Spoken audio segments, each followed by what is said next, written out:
A former Bethesda game director had a lot to say in a recent interview, from what led to the disastrous launch of Fallout 76 to what would have made Starfield a better game, and to what we might expect to see in Elder Scrolls 6, even the reasons why they pushed out the Elder Scrolls 6 trailer back in 2018. I found it to be very insightful into why Starfield turned out the way that it did, but also a glimpse into why Bethesda games are the way that they are, which I believe is a window into what Elder Scrolls 6 might end up looking like. Now, I put all of the good info right here at the beginning of the video, sort of in the state of a monologue, and then I discuss it with the live audience. If you like this kind of content, be sure to hit subscribe and the bell button.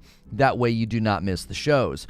So an ex-Bethesda dev, the Skyrim game director, Bruce, or lead designer, I'm sorry. He was the lead designer on Skyrim, Bruce Nesmith. He sat down for an interview with MinnMax. Now, MinnMax is a video game podcast on gaming. It's primarily focused on their Patreon, but the full interview with Nesmith is on their YouTube if you would like to watch it. MinnMax is spelled with 2 N's. The interview covered a lot. It came out to an hour and 40 minutes, and I wanted to highlight 3 big themes or takeaways from the interview. The first thing is that Starfield is too big. He speaks to the size, where the idea of having 100 star systems even came from, why exploration didn't necessarily come through. Second, he has comments about Elder Scrolls 6. He confirms something that I have said for years about the initial Elder Scrolls 6 trailer, but he also compares choices in Bethesda games to games like Baldur's Gate 3 and how that game turned out. I believe we get a glimpse into both why Starfield is the way that it is, but also where the Elder Scrolls 6 might land. Lastly, he has comments about Fallout 76 and hubris. The push for multiplayer is a theme that we keep hearing from developers, and it was certainly something they were dealing with Fallout 76. It happened with Redfall. It happened with even the guys that were shopping Avowed around admitted that including multiplayer was a big deal. They have since not done that, but that was a part of the dialogue around games back then, and even today, there's a push for multiplayer and live service. And it was part of what led to Fallout 76. So, first up, was Starfield too big? Like, does the size of the game matter? When Todd Howard revealed that Starfield would have thousands of planets and 100 star systems, many gamers said that that would be too large. I remember defending the choice, saying that I thought it sounded great. I'm coming from No Man's Sky and thinking that sounds fantastic. Well, an ex-developer who worked at Bethesda recently touched on the subject.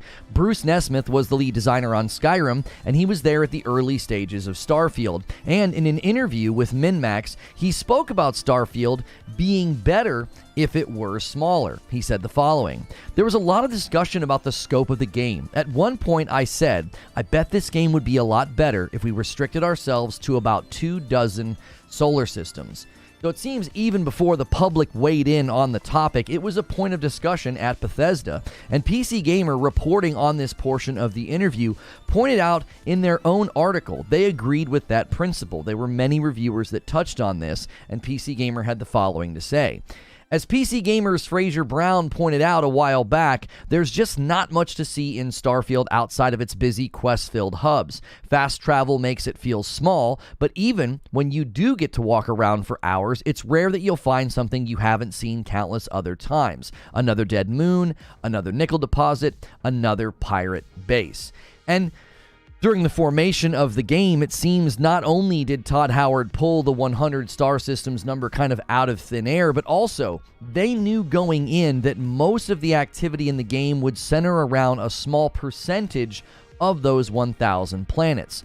From the interview, Nesmith said the following: "Todd pretty much pulled the number 100 for the number of star systems out of thin air, but the more we went on, the more it was like, okay, so the core activity all takes place in these 24 of the settled systems region, and the rest of it's open space." Now, this really resonates with a lot of the criticism of the game, but it also resonates with what PC Gamer said. My own personal opinion on this is mixed. At one level, I actually agree with what he's saying. Since so much of the activity is going to take place on 24 planets, maybe just focus on those. You don't need all those other planets. Make them handcrafted, make them polished, make them huge.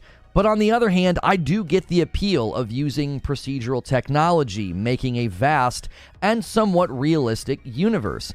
So I could see people disagreeing on this premise of like, well, smaller would have been better because it would have been a very different type of space exploration RPG. I could also see gamers agreeing with him who sort of felt like the size of Starfield didn't really benefit it, but it hurt the game. Nesmith seems to think that there were sort of trade-offs that hurt exploration. He said the following: when you're also trying to build your own spacecraft, which they didn't have to do, once they're doing all that quest work and all the variety of plants and animals, you gotta make hard choices. I think some of the exploration stuff didn't come through as well as it could have. Now, this I do have to agree with. The way the game was set up, with the abundance of loading screens and the way that you have to use fast travel, it just really hurt the sense of exploration. And it honestly discouraged it for me and many other players. They were just like, yeah, I don't really want to explore. Even some of the more positive reviews said they had a better time once they stopped exploring and once they just focused on the main quest. Again, not everybody's going to agree with this, and that's fine, but I think he's touching on something that can be plainly seen in the final product of Starfield. Even PC Gamer feels that Nesmith may have helped influence Starfield in a better direction. PC Gamer said the following: I can't help but wonder if we would have wound up with a better game if Nesmith's ideas had caught on. It makes me think about the Outer Wilds.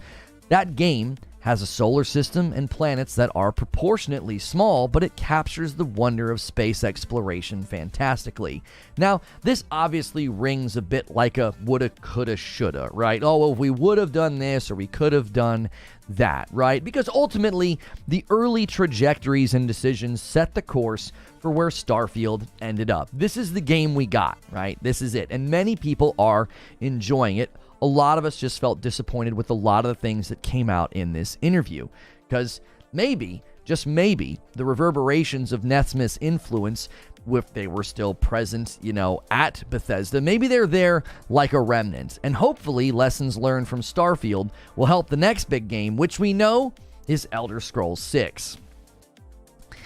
So, what do we know about Elder Scrolls 6? He actually talks about it in this interview, and some of this is really, really affirming to things I've said for a very long time. I've been kind of irritated with how they have handled this game.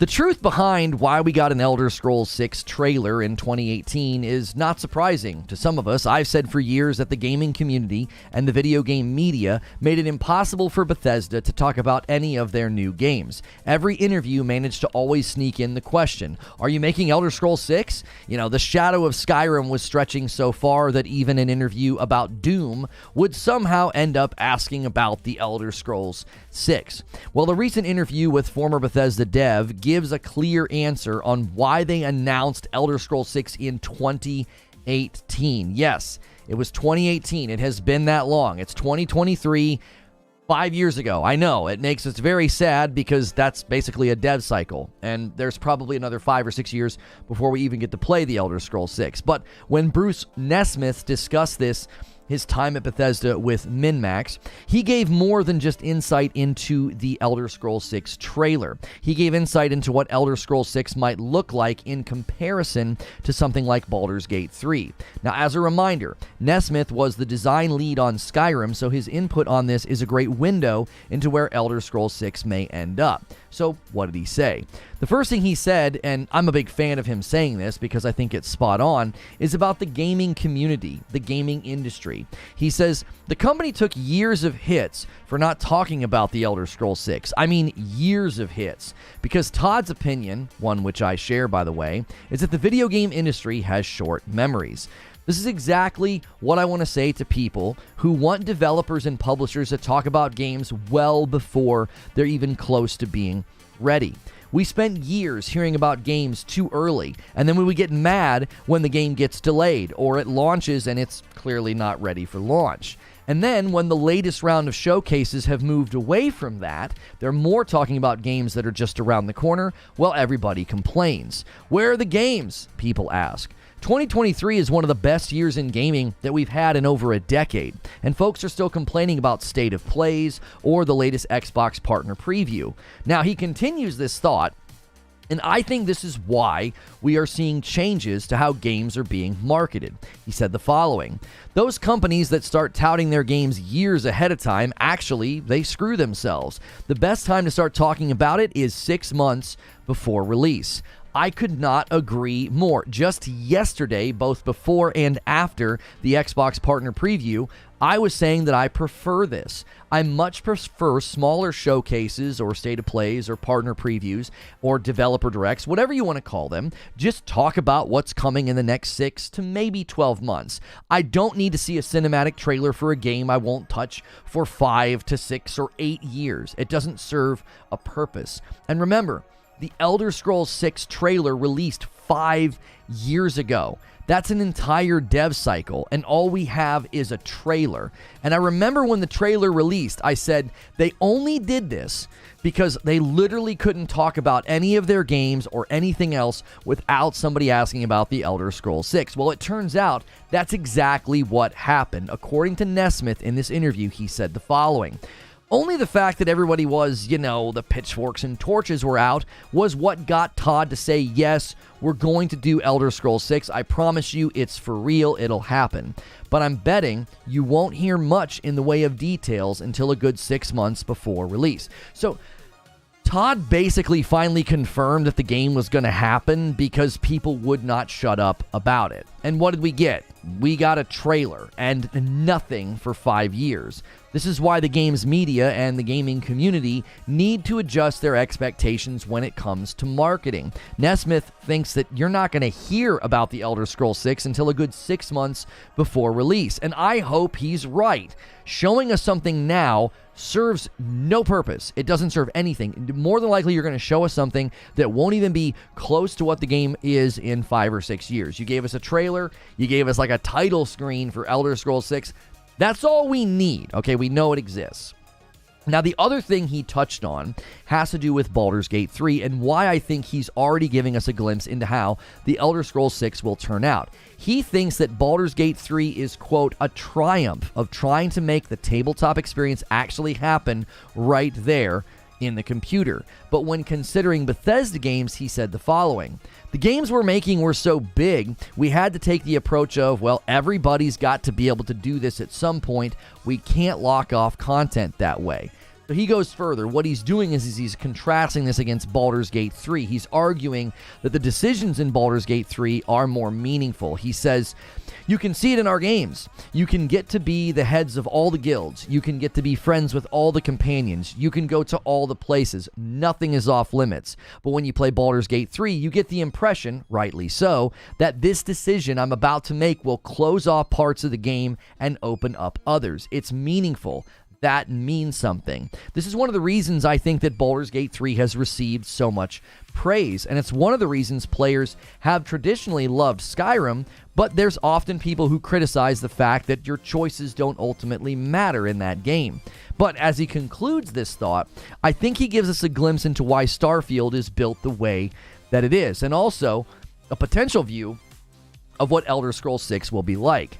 Bethesda's in the business of making games that people would play for hundreds of hours. And if you cut off 50% of your game, they're not going to play for hundreds of hours now. They're only going to get 50 hours they can play because you cut off half of it. You've got benefit for that in Baldur's Gate 3. The benefit I just talked about. Every decision feels highly meaningful, whereas very few of the decisions in Bethesda games feel highly meaningful. So he's admitting that most of the decisions that you make in their games are just not highly meaningful. And that's because of their philosophy of you need to be able to do everything. We don't want to close off anything to any player. And if you catch it, he basically says that their games are designed for you to play for hundreds of hours. Angry Joe touched on this in his review of Starfield. It really feels like much of Starfield is built to waste a lot of your time, to drag things out. Well, according to Nesmith, that may be part of the design philosophy, which means Elder Scrolls 6 could end up being very much in this vein. Huge, sort of drawn-out game, hundreds of hours of gameplay, and you can do everything. No true meaningful decisions, but, be in every guild. You can do every quest. Now, there's pros and cons to this. Some players will bristle at the idea of content being closed off to them if they choose a certain path, while others celebrate that kind of game. They think that's what makes a game great. So there is two ways of looking at this. If you build a game the size of Starfield, or Elder Scrolls 6 ends up being a really, really huge game, and there are no meaningful choices that absolutely close off elements of the game to you, some people would think that's great. I don't want to have anything left off the table. I want to do everything. I want to see everything. Others might look at that and say, it's just sort of a buffet. It's just this massive, huge game. It takes forever. Nothing I do really feels like it impacts anything. I think there's room for disagreement here. It really comes down to your preferences. It also comes down to the preferences of the dev. What do they want to build? What do they want to make? When it comes to the Elder Scrolls 6 and the Bethesda philosophy, according to a former dev, I would not expect much to change, which for some is exactly what they want, but for others, it's going to feel somewhat stuck in the past. But what did he have to say about Fallout 76? Because Fallout 76 is commonly debated. A lot of people talk about Fallout 76.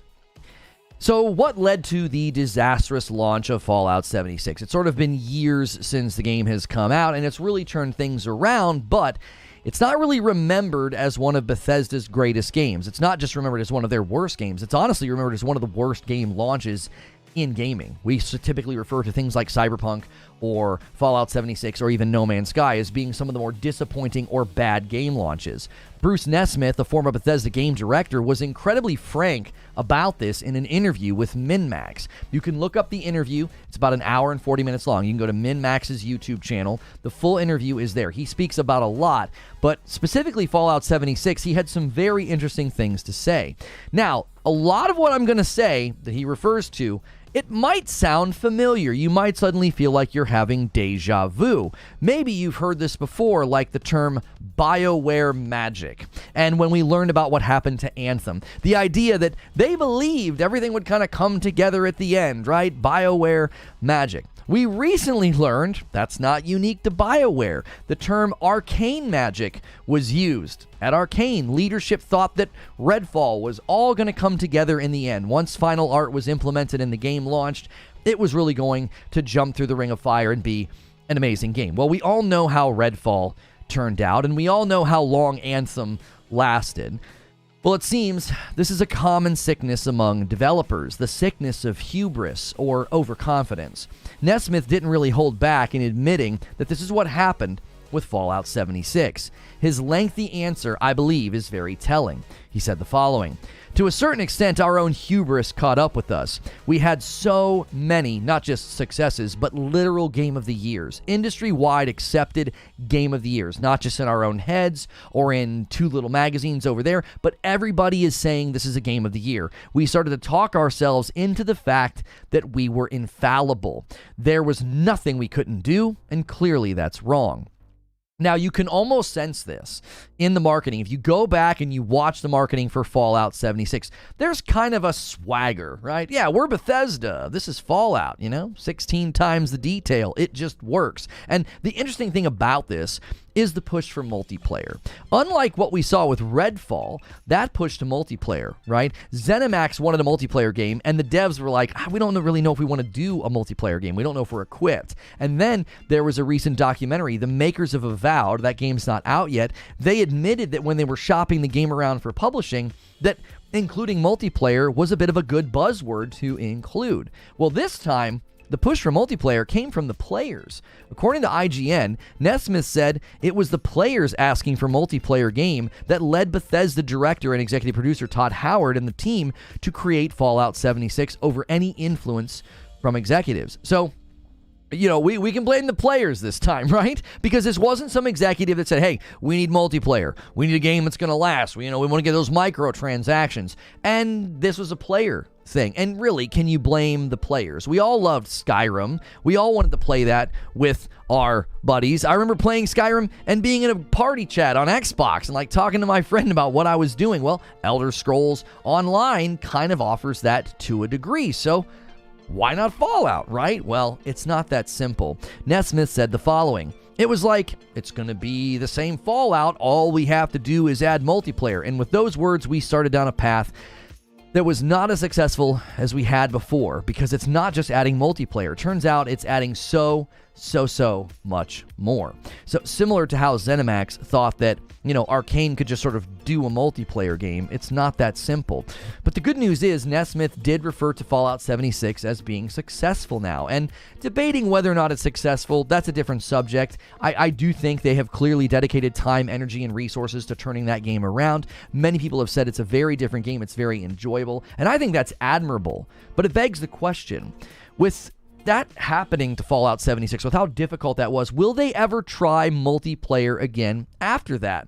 The thought is, hey, it's going to be simple, and it really wasn't. It's probably the largest blemish that Bethesda wears as a company, even as hotly debated as Starfield is. I don't think anybody looks at Bethesda and doesn't say, look, man, Fallout 76 is their worst game. It's their worst launch. They took a beloved franchise and they sort of tarnished it, even though it is in better state. Many people remember it in that way. So if you've ever wondered what happened to Fallout 76, well, now you know. But what we don't know is if Bethesda will ever try another large-scale multiplayer game again. Who knows? Maybe we see a Starfield Online in the future. Or maybe Bethesda feels that that'd be flying a little too close to the sun. So let me give you my thoughts and my conclusions here. The debate about the size of Starfield, it's been going on since that very, very first showing, right? When Todd Howard said, we're going to have 1,000 stars, 1,000 planets, we're going to have 100 star systems. Everybody just kind of hit pause. They're like, wait, what did he say? And it seems that even internally, this was a point of a discussion and even potentially a debate that they had. Is this a good idea? Would Starfield have been better if it was more of an Outer Wilds type structure? Sort of a more contained RPG in space. I mean, maybe it would have been better. I don't know. Even then, it would have turned, I think, into maybe the opposite debate. People might have said, listen, this game should be bigger. We've already had games like this. This just feels like another game. This just feels like Outer Wilds. Well, the second thing I want to say is, in that vein of we already have a game like this, is the Elder Scrolls 6. It could likely fall into a similar quagmire.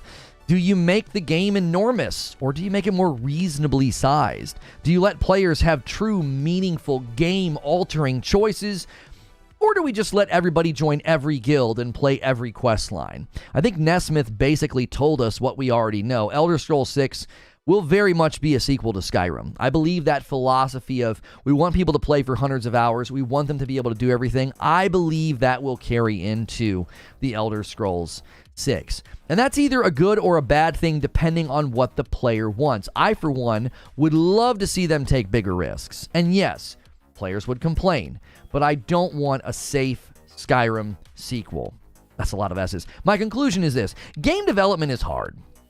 It's long, it's expensive. Decisions you made 6 years ago have a massive impact on what the game looks like today when it launches. Deciding on 1,000 planets versus 24 planets. Having choices that cut off players from content versus, well, everything is playable. In an unironic way, like Baldur's Gate 3, the choices devs make now will affect the entirety of how Elder Scrolls 6 turns out. The real question is, will the ending be one that we celebrate or one we walk away from disappointed?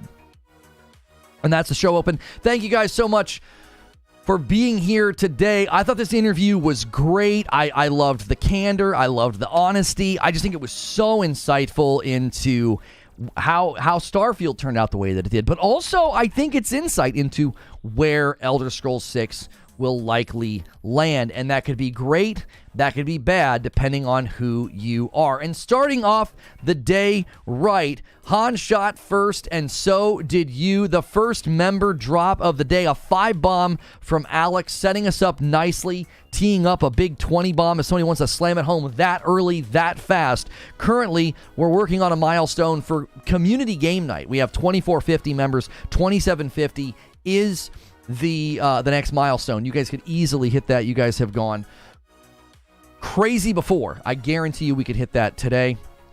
We had a really, really great day yesterday. Welcome all new members. If you got a membership yesterday, it might have been from me or it might have been from somebody in chat. Guys, make sure you're also smashing the like button. There's almost 600 people here. Smashing that like button helps us out. Hit subscribe so you can talk on my chat as well. Would love to know what you think about that breakdown. He talked about Starfield. It would have been better if it was smaller. He talked about Elder Scrolls 6. He talked about Fallout 76. Where do you guys land on what he was saying in the breakdown there? Dark Taco with 14 months and a VIP, best gaming show in the league. Thank you, Dark Taco. Appreciate that very much. ADJC says they need to keep it as where it was. Having a vast area that can be fully explored, allowing your actions to matter as far as the main quest, but not cutting the player from enjoying factions. Lono, yeah, I'm not like we're not talking about that. We watched that trailer yesterday. If you want my commentary on that, I did a co-stream of that. If you want to see what I thought, we did discuss that at the very, very end. I'm gonna be in the comment sections flaming my boy for mixing up Outer Worlds and Outer Wilds. I thought it was Outer Worlds, but then the article said Outer Wilds. I thought it was Outer Worlds. The article said Outer Wilds, so I literally changed what I was saying at the end. Yeah, they had the wrong thing in the article. Look, I'll show you. Oh my gosh, I literally changed my monologue. I had Outer Worlds, and then my quote from that article, they said Outer Wilds. I was like, what the frick?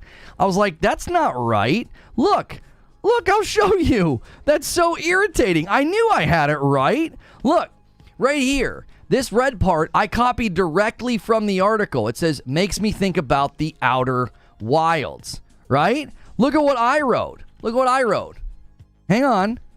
Outer Worlds. I had it right. That's so irritating. I had it right. Outer Worlds. They put Outer Wilds in their game, and they were doing the same thing. They were thinking of Outer Worlds. I was like, I literally changed my monologue. I was like, oh, I guess I have it wrong. I guess I have it wrong. Outer Wilds is right? No, it's not. Outer Wilds is this game. Look, it's this game here. That's Outer Wilds. They were thinking of the Outer Worlds, were they not? Weren't they thinking of this game here? They were thinking of this game. I swear this is the game they were thinking of, right? Isn't this a game with planets? It's a contained planet RPG. I played that game. I swear to you, I was like, oh, I'm literally in the middle of my monologue, and I'm like, I guess I had it wrong. I guess they have it right. Outer Wilds. Outer Wilds has the open universe. Oh, it does. I thought Outer Wilds was contained. So they did say the right game. Okay. In my mind, I was thinking of Outer Worlds. Outer Wilds, you see planets and you go to them. Oh, okay. Okay. I've not played that one. I originally thought it was like, oh, it's Outer Worlds. That's what they're thinking of, like a contained, RPG. Yes, it was Outer Worlds. Now everybody's confused. Outer Worlds is kind of like Fallout. That's why I thought they were talking about that one. Outer Wilds, people are saying you can go to planets. It's an action-adventure game developed by Mobius Digital. Welcome to the space program. Your newest recruit to the Outer Wilds Ventures, a fledgling space program. So, yeah, that's so confusing. That's so confusing. Like, their names are so close. Their names are like 2 letters apart. That's very confusing. Hang on, I got some people to thank. I was thinking of the Outer Worlds. They were thinking of the Outer Wilds. In any case, would Starfield have been better if it was smaller? I can't believe it. Hang on, I already thanked Dark Taco. Postman with 14 months in a VIP. Joker Quinn gifts a member, and it goes to Liam, pushing that number up. Guys, thank you so much for all the gifted members lately, pushing our way to that next milestone. Thank you so much. I'm just reading the wiki. They called it an action adventure on the wiki on Google. Outer Wilds is not action adventure. It's a puzzle game. That's why I thought when I read the article, they were referring to the Outer Worlds. I was like, listen to the quote. Listen to the quote, right? They said, it makes me think about Outer Wilds. That game has a solar system and planets that are proportionately small, but it captures the wonder of space exploration fantastically. Is that what they mean? Are you doing space exploration in the Outer Wilds? I thought the same thing. I thought it was like a puzzle game. I never played it. I played the Outer Worlds, and I thought that's what they were referring to. I was like, I went to different planets in the Outer Worlds. That's got to be what they're talking about. And then I got to the end of my monologue, and I was like, wait, they said Outer Wilds. I guess I'll say Outer Wilds. I was like, now I'm really confused. Samson with a 2-spot. Alan Wake is a 90 on meta. Starfield is out for Game of the Year nom. Yeah, I don't want to talk about that. Well, I mean, I guess we can talk about that today. We are talking about Starfield. Yeah, go ahead. I've been kind of pushing back on Starfield commentary because I don't want it to hijack conversations about other games and other topics. But yes, I've seen the Alan Wake reviews. I was worried. I thought, man, Alan Wake looks amazing. It looks graphically strong. But yesterday in that video, the performance looked really rough. But Digital Foundry's giving it high marks. I'm like, this better not be another Jedi Survivor where everybody's giving it high scores and it has performance problems, because I was a little worried yesterday. We watched that trailer and I was like, oh, that looks kind of rough. I was like, that's a lot of artifacting anytime she moved. So we'll see. We'll see. Game comes out tomorrow. 100% Outer Wilds. You're exploring space and planets while trying to solve a time loop. Okay. I was confused because I have had people say they would have loved it if Starfield was more like the Outer Worlds. I've had people say that. They're like a more contained space RPG experience. I've had people say that. So when that article said that, I just transposed it. I was like, oh, they're thinking they would love it to be more like Outer Worlds, but they're meaning like, no, they're speaking specifically to the size of the universe. Risick comes in with a 5-bomb. Risick, my wife bagged up your coffee yesterday and she said she felt bad. She's like, I didn't realize it was Risick until I closed the bag. She's like, I would have given him an extra bag or something. And then she also did the same thing with Zubair. She's like, I would have given Zuby, she usually gives Zuby like a special artwork from the kids. So, sorry, she was like, he only ordered 2 bags. She's like, I would have given him an extra one. So thank you, Risick. I appreciate that. Love the back and forth, my friend. Got to go back to work. Yeah, thanks so much, Dark Taco, for being here. Insomniac Games says, they have patched the Cuban flag incorrectly displayed instead of the Puerto Rican flag. We understand the accurate representation matters and greatly regret this error. Okay, that's fine. It was a simple mistake. They got the outfit right. All right, that's what matters. Oh, let me turn on the scene switcher timer so you guys can see. Got another great Into the AM shirt on. I'll have more Ripped Apparel shirts soon. They just sent me a new batch of like a gift card so I can order some more. But don't forget to use my code at Into the AM if you ever like the really graphic, artsy shirts I get from them. They're very, very cool. Ripped Apparel is more like pop culture references and stuff like that. Outer Wilds is Mist in space. Outer Worlds is Obsidian's Fallout in space. That's why I got so confused, because I was like, anytime this conversation about Starfield has come up, everybody always says, if they're talking about size, they're like, I would have preferred it to be more stripped down, right? I would have preferred it to be more like the Outer Worlds. Outer Worlds is such a great RPG, makes me pumped for the Outer Worlds 2. I'm actually really excited for Outer Worlds 2 because I didn't play Outer Worlds all the way to fruition. At the time, I was so heavy in Destiny, I couldn't give games a lot of time. But I played Outer Worlds. We did quite a bit with that. I don't know how far I got. I remember I was like doing a character, Francis Forehead.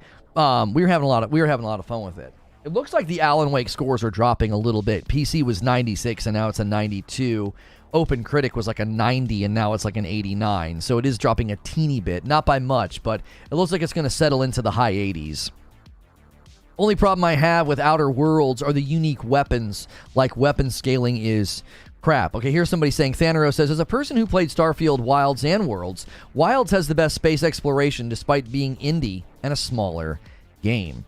Yeah, and that must have been what the article was considering, right? Yo, what's good, Feed? I see you in the chat.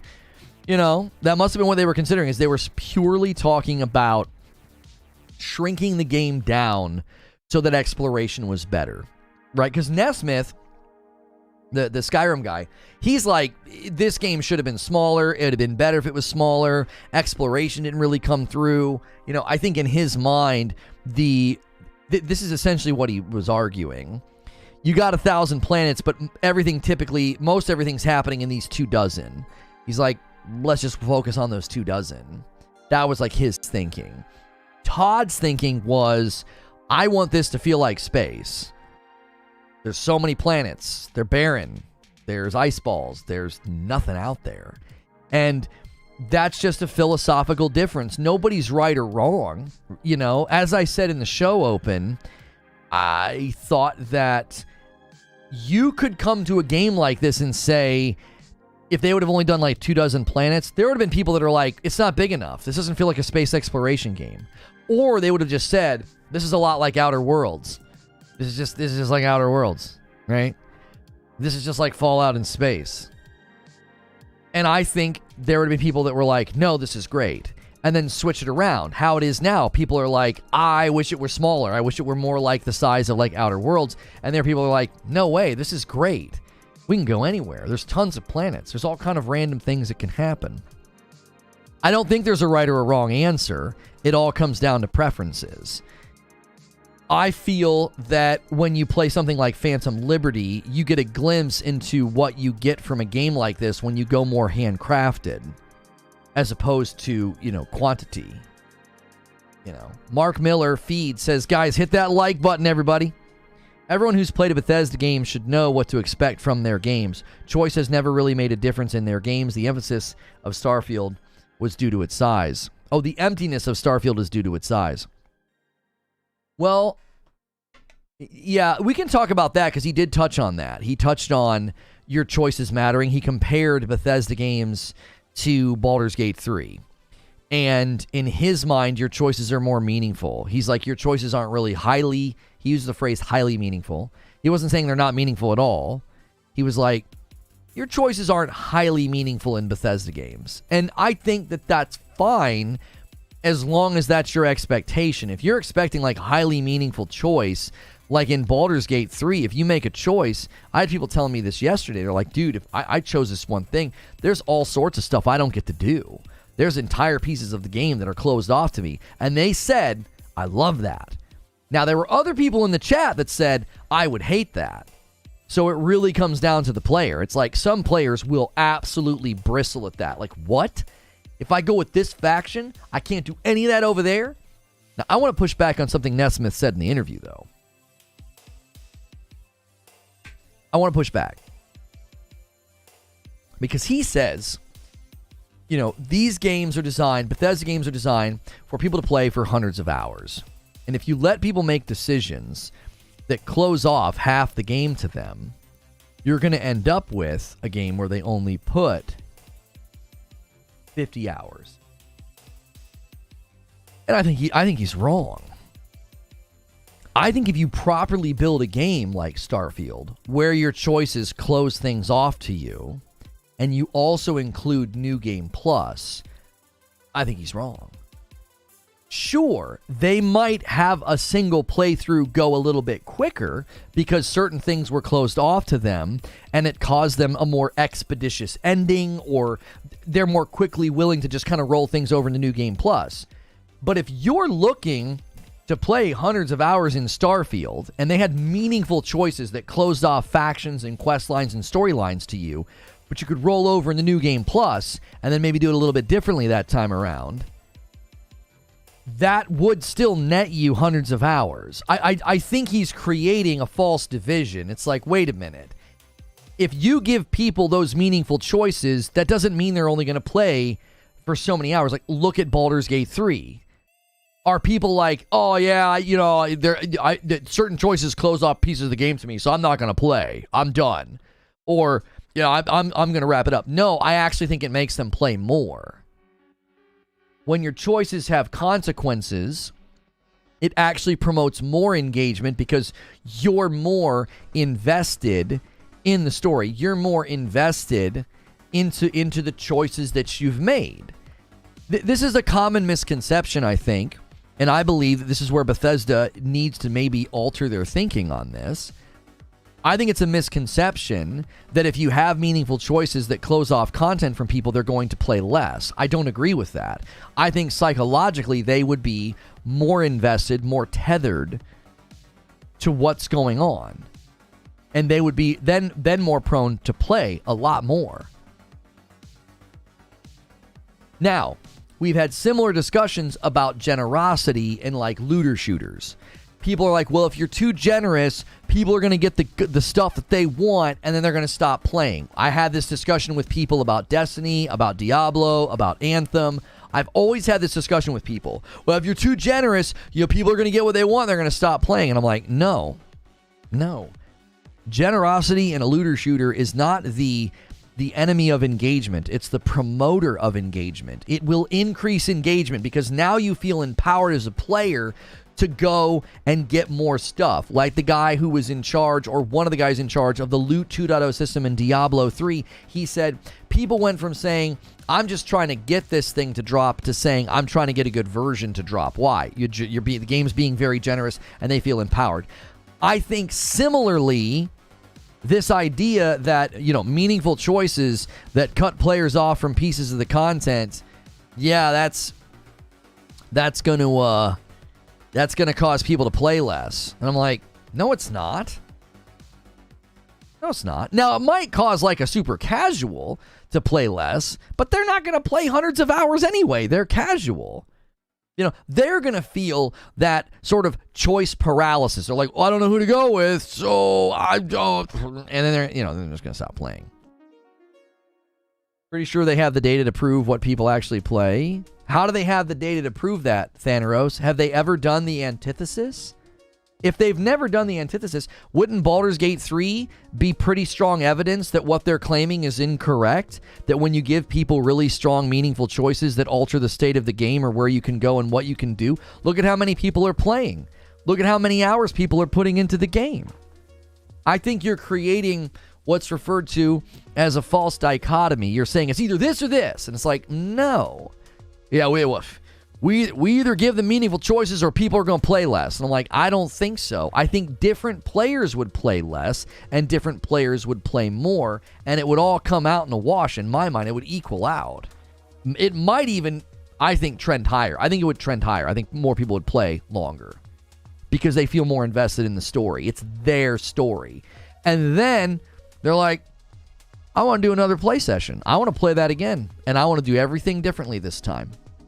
Yeah, I'm not going to be a, renegade mage who steals. I'm going to be a righteous paladin who doesn't ever commit crimes, right? Completely different play style. You're going to go with the righteous faction of light as opposed to the thieves faction of darkness. Like, completely changes your entire experience. You basically get to play a brand new game to a certain degree.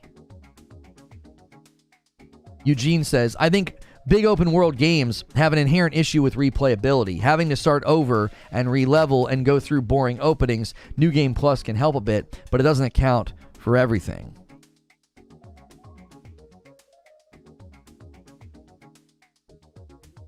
Alex Battaglia, my man from Digital Foundry, he's the handsome one. Sorry, John. Love you. Sorry, Richard. Love you, but Alex is the handsome one. Alan Wake 2 is here, says Alex Battaglia. The hullabaloo about its recommended settings on PC is unfounded. Alan Wake 2 has very scalable graphical settings, and when set to the PS5's performance mode settings, an RTX 3070 outperforms it by nearly 50%. 1440 FSR2 balance. There you go. A lot of smoke, no fire, apparently. Your man crush? One of many. One of many.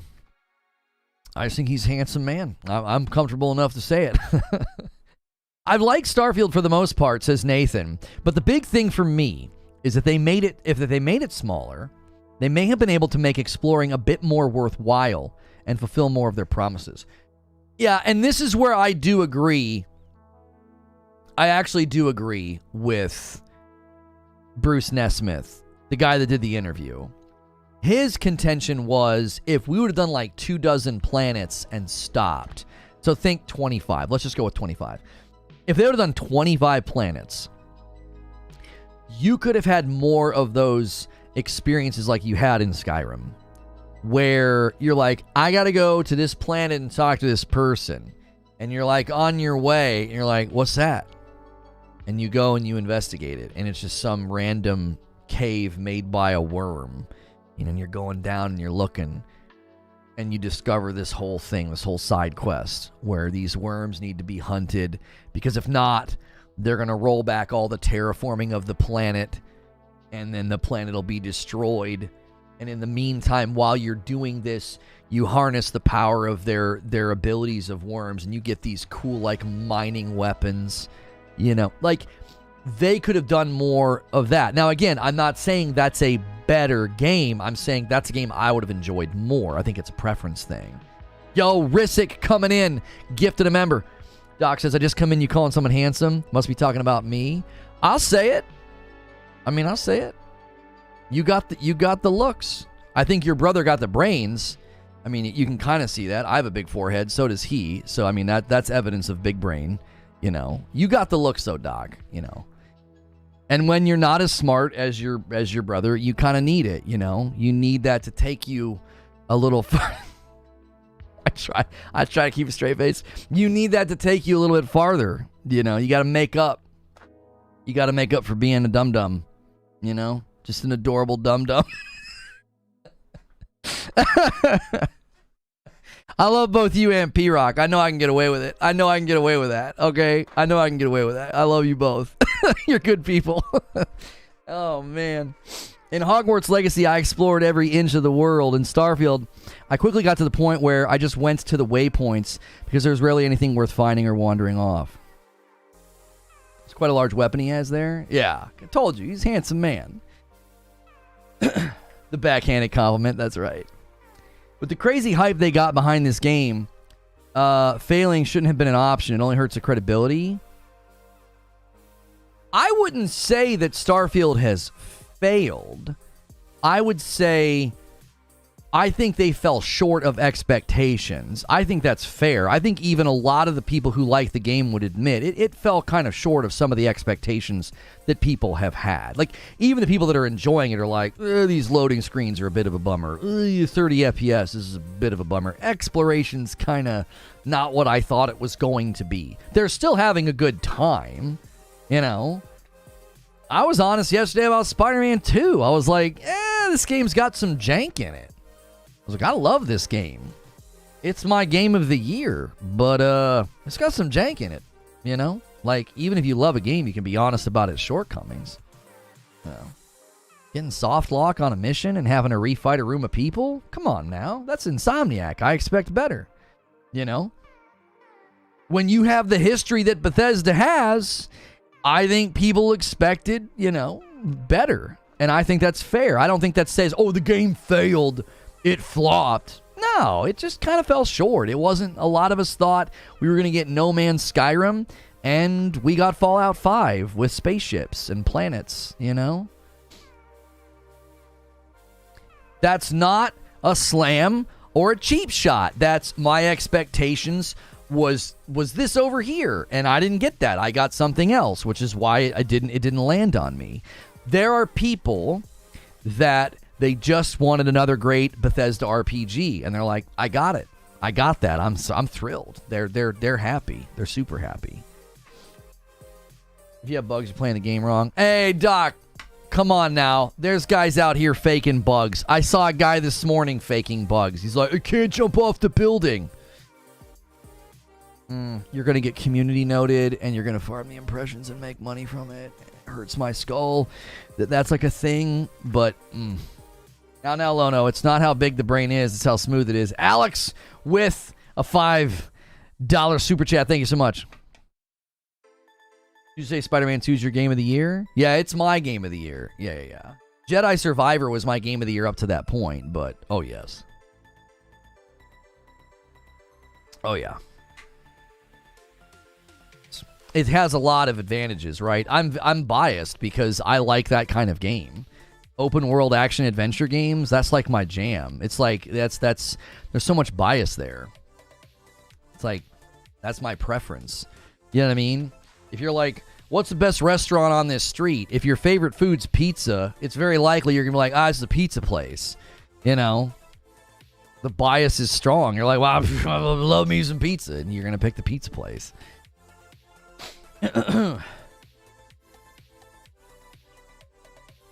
I'm one of those. I love Bethesda RPGs, and I love Starfield. I know it's far from perfect and not exactly what I expected, but I've accepted that, and I still love it for what it is. I learned that I actually really like a game like Starfield if it's like Phantom Liberty. I need it to be more intentional and I think have like a higher grade of performance and quality. I need those things or it's really hard for me to enjoy it, you know? So traditionally I don't like games where there's lots of dialogue and dialogue choices, and Phantom Liberty just freaking hit it out of the park. I was like, I actually like a game like this. This is excellent. And it was contained, you know, it was a good 25-hour experience, I think is how long my experience was. Yo, it's good, King Thrash. The real issue is Elder Scrolls using the same engine. I didn't even touch on that because the interview didn't touch on that, Thrash, but I agree with you. I've talked about this in previous shows. I said, I cannot imagine if this game launches in 6 years, let's just say 6, I cannot imagine using Creation Engine in a game in 2029 unless they figure out some massive updates to how it runs and looks. I'm just like, I don't know how y'all are going to do this. It just has a look to it. You know, it just has this... I mean this. I was watching somebody recently talk about this, and they were like, this is the last time they're going to get away with this. I don't know who I was watching. Was it Angry Joe? It might have been Angry Joe. I watched another one. I watched Angry Joe's Starfield review, and then I watched another one. One of those gentlemen, I forget the other guy I watched, was like, they can't get away with this again. This is the last time we can be like, it's charming, it's funny, it's so Bethesda. You're not going to be saying that in 2029. You're going to be like, what the frick is wrong with this game? Like, right now, developers are figuring out how to use Unreal 5, and it's rough. It's rough, okay? Because Lords of the Fallen, it's rough. Unreal 5. It's like the second or third game this year that used Unreal 5, and it's like, whoa, y'all are kind of not doing great with this. But they will.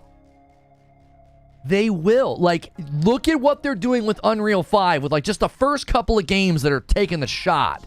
And look at what they're doing. What do you think is going to happen in the next 6 years? What do you think they're going to start to figure out? They're going to get better. Optimization's going to improve. Right? There's going to be updates to the engine. They'll get better with figuring out how to get UE5 to run on like a console like the PS5. They'll get better optimizing for mid to high level cards on computers, graphics cards, right? So in 2029, I want you to imagine what Unreal 5 will look like by then, because companies right now are throwing their weight at Unreal. Look at what CD Projekt Red decided. They were like, we got an in-house engine, the Red engine. We're going Unreal 5. And they're going to be dropping games like The Witcher in Unreal 5. And if Elder Scrolls 6 walks out and is like, we're in the creation engine because we want you to be able to put Thomas the Tank Engine in the game and roll cheese wheels down a mountain, we're all going to say, nobody cares about that anymore. Perpetual items, and I can pick up everything. That's at that point, nobody cares about that. Now you're like, I care about that. Okay, great. Are you still going to play the game if they take that away from you, but it looks 10 times better because they put it in a new engine? Like, you're not going to play Elder Scrolls 6 if you can't pick up 1,000 cheese wheels? Like, seriously? Like, that matters? You want to drop potatoes on your spaceship? Is that matters to you? What if Starfield looked 10 times better than it does because they put it in a different engine, but you couldn't pick up 1,000 potatoes? What do you think the general gaming public would think? Just ballpark. Do you think the majority of the gaming public would be like, but I can't fill my ship with potatoes, so I'm going to pass, right? I'm not going to play that game. No, I think they'd be like, this game looks incredible. This game looks phenomenal. Listen, we all know how graphics can dull the mind of the player in the marketing. We know this. If it's really pretty, they're going to buy it. Oh, look at that. It could be an empty game, and they'll buy it because it's pretty. So, I don't think those things matter in 6 years, man. And I know the Bethesda loyal are like groaning at the thought of leaving the creation engine behind. They're like, but what about the modding community? What about the mods, man? What about all those items I can pick up? And I'm just like, bro, in 2029, I just don't think those things are going to matter as much.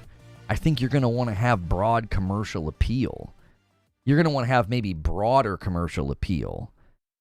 You can't shackle a game to tech that just so clearly is not adapting with the times. You think Todd Howard's going to be able to walk out in 2029 and be like, yeah, it was a creative decision. It's 30 FPS. People would be like, is Todd trying out stand-up comedy all of a sudden? What's he saying? Did he say 30 FPS? I don't know if I heard that right. What's 30 FPS? In 6 years, that's going to be like a bygone era. 30 FPS? What did he say? You're not going to get away with it. Patrick Q with a gifted member. Thank you so much, Patrick. Taking us to 13. If you guys are enjoying the show, by the way, we're about an hour in. Let me do a little station identification and welcome you in. If you've never been here before, this is a daily video game talk show. This is a daily video game talk show. It is safe for work, so you can throw me on in the background. A lot of people treat me like a daily podcast. Hit subscribe if you want to talk in my chat. Subscribing is free. You know what else is free? Smashing that like button. Hit that like button. Let's set our sights on 300 likes. We should easily have 400 likes by now. There's almost 700 people here. Hit that like button. It helps me out. There's another way you can support the channel. It's through membership. You can join and get access to all the extra content and shows that I do. I do a daily talk show like this and an upload like this totally for free. And then we do a whole nother host of shows later on in the day just for members. So you get like double the content if you do a membership. For $5, it gets you into our members-only Discord as well. I forgot to slide the coffee into the stream this morning, but you can also order coffee. We have a light roast and a dark roast. That is not a sponsor. That is mine. Those are the various ways you can support. If you can't do a membership, just watch the show as often as you can. There are very generous people who gift. We're currently working on a milestone of $27.50. We're at $24.50. That'll unlock community game night. We'll play games together. We do a Friday night stream with members. My wife joins me. It's a blast. So make sure you guys are here for that. There's a little station identification about an hour into the show. Which is not to say that Bethesda shouldn't switch to UE5. They should. The modding community can follow. Yeah, are there UE5 games that can't you mod those games too? Like, I know Creation Engine is like super moddable, right? You know, but like, come on. The one mistake in your argument, you're underestimating the modding community. It's bigger and will certainly still be here in 10 years. Yeah, but you're saying that if they switched to Unreal, the modding community would follow them and figure it out. You don't think modding won't matter to a Bethesda game? That is some cap. I will grant you crap on the creation engine, but mods will always be linked to Bethesda. No. I think you were misunderstanding what I was saying. I wasn't saying that the modding community doesn't matter. I'm saying the modding community in creation engine doesn't matter enough to shackle the game to creation, to shackle Bethesda to creation for forever. Does that make sense? I'm not saying, oh, the modding community doesn't matter. I'm sure that'll get clipped and thrown into a salt video. Go for it. That doesn't matter. That's not what I was trying to say. I was saying, if you're going to keep this engine because of the modding community, bro, no, miss me with that, brother. The game needs to advance. We got to have a better looking, better running game. We do. I don't want to hear that Elder Scrolls 6 is getting bad scores because it's a bad port. I don't want to hear that the Elder Scrolls 6 is getting bad scores because, well, it's the creation engine, it's artistic, it's a creative decision, and people just don't understand. I don't want to freaking hear that in 6 years. I don't care about that. That's not compelling, especially if what, one of the primary reasons we're going to do it is because of the modding community? Come on. $5 tip from Alex. They're so married to the creation engine, while they should let it go, do you think they realistically will? I have no idea. They have decades of institutional knowledge in this engine, in creation. They have a community who makes their games look better than they can. Did you see the NPC patch? It's unbelievable. I'm sorry, NPC mod? They have a community that's better at making a game look good than they are. They're like, oh man, we didn't know you could do that. You can make the NPCs look good. How about that? Just one guy in his house is like, yeah, I made the NPCs not look like trash. Look at that. By myself. Took me a couple weeks. You know, they've got a long history of this engine. I don't know if they're going to be able to leave it behind. I think they need to, though. I think what you do what the now this is a little bit different.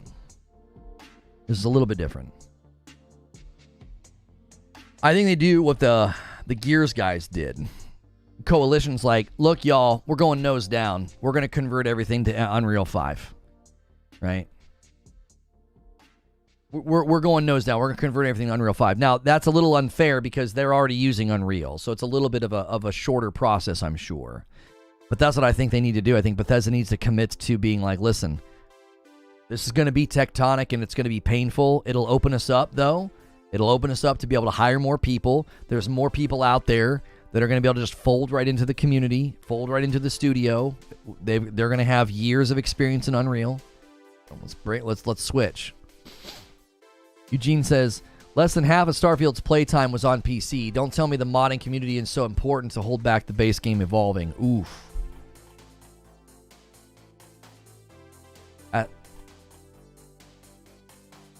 That's a fact that came out recently. Less than half of Starfield's playtime was on PC. So if you think the modding community is that important, the majority of the playtime in Starfield's not even on PC. And we know Xbox has the smallest footprint in consoles. So with the smallest footprint in consoles, Xbox netted more game time than PC. And you're worried about modding community?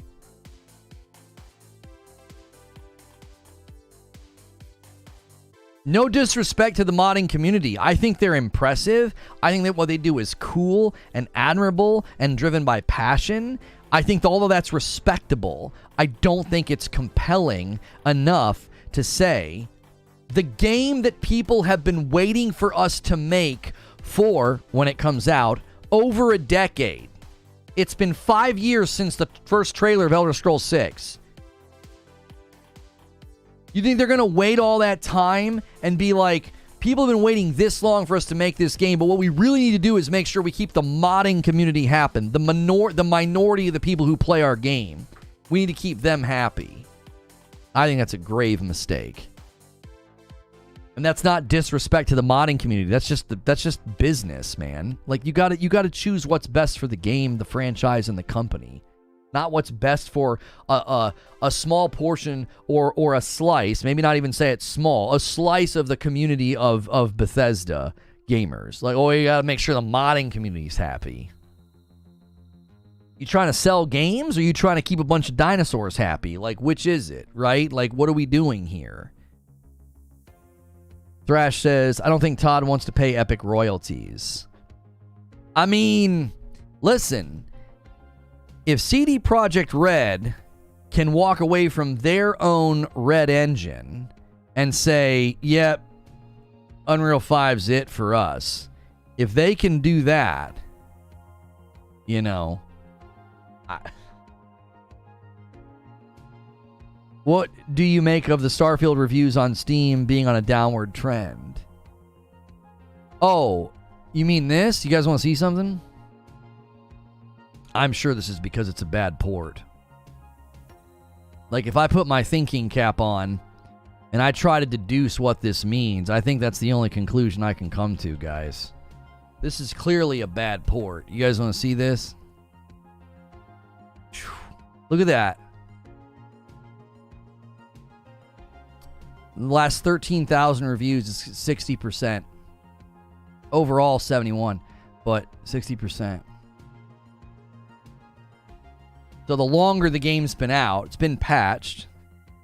You know, it's had some things added to it, some fixes. Score is worse. I'm sure it's because it's a bad port, though. It's being review bombed. You guys want to go? Should we go look at the last 30 days? Should we? This guy played the game for 165 hours. This guy here doesn't recommend it. This is in the past 30 days. Look at this review bomb. 256 hours. Can't believe he bought the game just to review bomb it. It must be a bad port. I mean, he played it for 256 hours.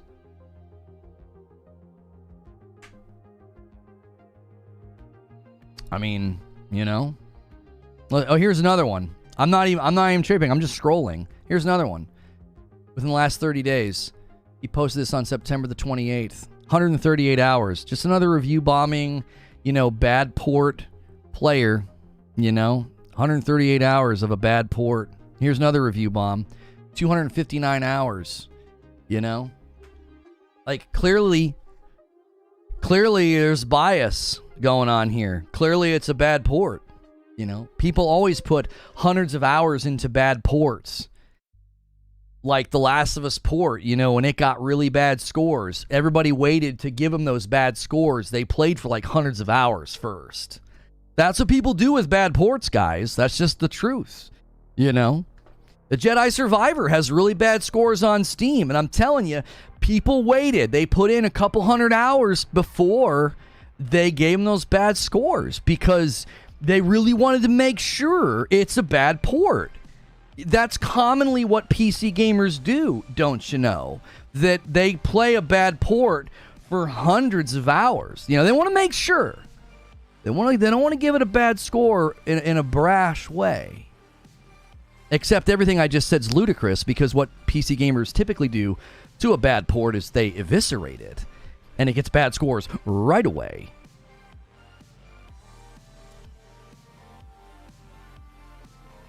Doc, I know people are going to go here. Doc goes there. He says, come on, man, 130 hours? How do you play a bad game for 130 hours? Stop it. Lono, you know better. Read one and let's see what they complain about.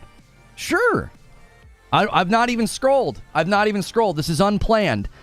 Introduction. I'm a huge RPG fan. Been playing them for over 20 years, and they're by far my favorite gaming genre. I put thousands of hours into Oblivion, Skyrim, Fallout 3, New Vegas, even Fallout 4, despite its obvious flaws. We're dealing with a veteran here, Doc. You sure you want to do this? Hopefully you're wearing your seatbelt. Unfortunately, I've witnessed a constant decline of quality, RPG elements, and choice and consequence with Bethesda RPG since Oblivion, with the exception of New Vegas, which, ironically, wasn't even made by Bethesda. Thus, my excitement and expectations for Starfield were pretty low, but I was willing to give it a try, to build my own opinion, and to experience what BGS can create with such a big budget and long development time. I've completed the main quest line, all faction quests, many side quests, and started multiple characters to see how I can roleplay my character and what choices I can make. So without further ado, let's get to the good, the bad, and the ugly of Starfield. I already like this guy. This is how I write. This is how I write reviews. Now, let me just stop here. This guy right there inadvertently repudiated what you said, Doc. Do you want to know why? He put in that many hours because that's the kind of player that he is. Did you hear the games that he's played? He's been playing since Doc. He's been playing since before you were playing, right? You're latecomer to video games, and that's fine. A lot of people are. That's great. This guy's been playing. He's played more RPGs than a lot of us.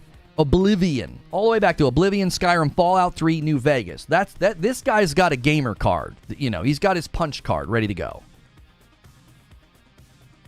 So he is going to approach this game and really take it to the limit.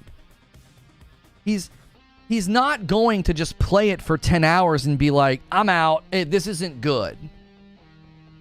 I'm out. I'm done. He plays RPGs. So what's he going to do? He's going to give it the distance. He's like, I'm going to see if this game has got what it takes. I'm going to see if this game can deliver, right? Keep reading. You know you're already questioning this guy. Why am I questioning this guy? 259 hours, and these are the types of games that he plays right here.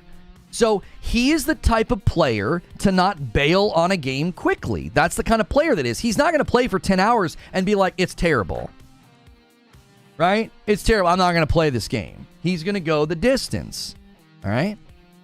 This is not fallacy of the expert. I'm talking about why he put in so many hours. Fallacy of the expert would be saying he's right because he's played a lot of video games. At least know what the fallacy is before invoking it. I'm not saying he's correct. I'm saying he put in this many hours because these are the types of games that he plays. All right? The good. So he's got a lot of good things to say here. He praises the backgrounds and the traits. The addition of backgrounds and traits is easily one of the best parts of Starfield, and he's going to explain why. Shipbuilding, he thinks that's another good thing, right? Having the option to build your own ships and letting your creativity flow is one of my favorite aspects of the game. A lot of people like the ships. Boarding and stealing ships. The ability to board enemy ships and steal them for yourself is one of the most fun parts of Starfield. It makes you feel like a real-life space pirate. Lockpicking. A lot of people have praised the lockpicking. They like it. I forget what it's called, the digipicks. They like the digipick system. They think it's fun. He's only done 2 reviews. What does that matter? That's the inverse of the fallacy of the expert. You're acting as if because he hasn't done a ton of reviews, he shouldn't be trusted. Zero-G combat. A lot of people have praised this, right? They think zipping around a low-grav environment and fighting is very cool. Even Angry Joe's review, where he gave the game a 6, even he said he liked the low-grav fights. Soundtrack. Undoubtedly an amazing soundtrack. One of the best soundtracks this year. It's got a lot it's going up against. Final Fantasy 16 soundtrack was incredible. Spider-Man 2 soundtrack is incredible, but I think Starfield might actually walk away with the best soundtrack. Jedi Survivor was also pretty good. It's a little unfair because it gets to dial in the nostalgia of Star Wars, but it's an amazing soundtrack. Okay, let's go to the bad. Combat. Combat is an integral part of the game and probably one of the worst. It feels clunky, one-dimensional, and outdated. It is slightly smoother version of Fallout 4's combat, but without VATS, gore, dismemberment, and killing animations. I think that's exactly on point. I agree with that. I think it's basically Fallout 4, but slightly better, but smoother. The inventory, the guns, the ammunition, the way you pick up guns to get ammo and drop them again, like it's basically a non-evolved Fallout 4 combat system. They just made it feel better, right? Stealth. I love playing stealth characters, but not in this game. Starfield still uses the same outdated stealth system as Skyrim, just heavily nerfed to a point where it's either broken or not viable at all. So this guy tried a lot of different things, all right? Perk tree. Starfield's perk and progression system is easily the worst Bethesda's ever done. It's incredibly restrictive, unbalanced, and grindy. Story. The main story of Starfield's the most boring, bland, and tedious story of any Bethesda game. This is a common thing that I have seen. Dialogue. To be fair, Starfield's dialogue is the best they've ever done. Problem is that it's still bad and leagues behind the competition. None of your choices truly matter and lead almost always to the same outcome. This is exactly tied to what we talked about today from that interview. Okay? Quest design. Quests in Starfield show how creatively bankrupt Baldur's Gate. Reading too many BG3s and turn them into Baldur's Gate. Bethesda Game Studios is. 90% are fetch quests and 50% of them are radiant. User interface. This one definitely agreed. UI is clunky. Navigating through through them is tedious. It's clearly designed for consoles, and even then it's bad. Art direction. I don't like NASA punk aesthetics. That's preference. So this isn't necessarily like an objective measurement of bad. Like, some of this stuff is, like, measurably bad because of how, like, it takes too many steps to do, like, the most basic things, right? You can argue that's objectively bad and not good for the user, right? Combat is fine. Stealth, it's not a stealth game. Does somebody want to tell him? Doc, come on. That's an element of these games. You invest in stealth so you can play stealth. It's an RPG, Doc. It's an RPG! Come on. Anyway, the ugly. I've encountered numerous bugs, some immersion-breaking glitches, and several game-breaking ones. So much for the least buggy game. Okay, look at this. But it's a bad port, guys. It's a bad port. He has all this to say. Bad, bad, bad, bad, bad, bad, bad, bad, bad. Yeah, I've had some bugs. This is how much he dedicates his review, 256 hours to bugs. But he gave it a bad review because it's a bad port, guys. I can Control F and substantiate my claim by saying, look, a guy mentioned bugs in his negative review. See, this game got bad reviews because it's a bad port. I know how to use Control F, No exploration, no immersion. Exploration is commonly criticized, so is immersion, because you're constantly in loading screens and menus and UI. Conclusion, he gives it a 5 out of 10 down here. Conclusion, 5 out of 10. That's just in the last 30 days. I just grabbed a guy who played the game a bunch and has played a bunch of Bethesda games. And all I'm doing is substantiating the idea that this game isn't a failure. It just fell short for a lot of people. And it shouldn't be, like, crazy to say that. It shouldn't be.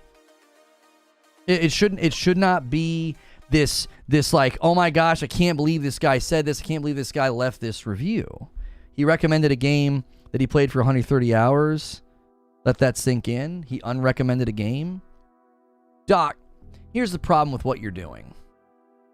And I'm going to level with you because I like you and I respect you. You're taking up an unfalsifiable position. It's unfalsifiable.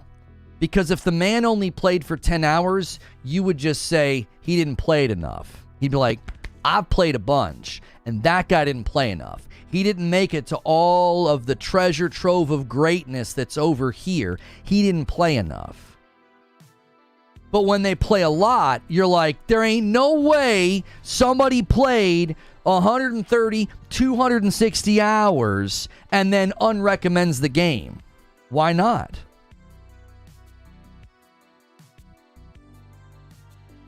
Anybody who gives a game a low rating after 100 hours is a clown? Why? I don't understand.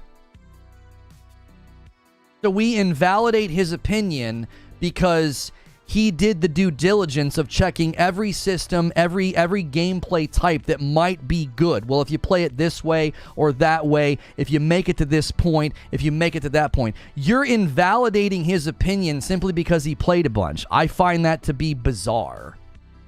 You'd invalidate his opinion if he didn't play enough. It's an unfalsifiable position, which means it's not intellectually respectable.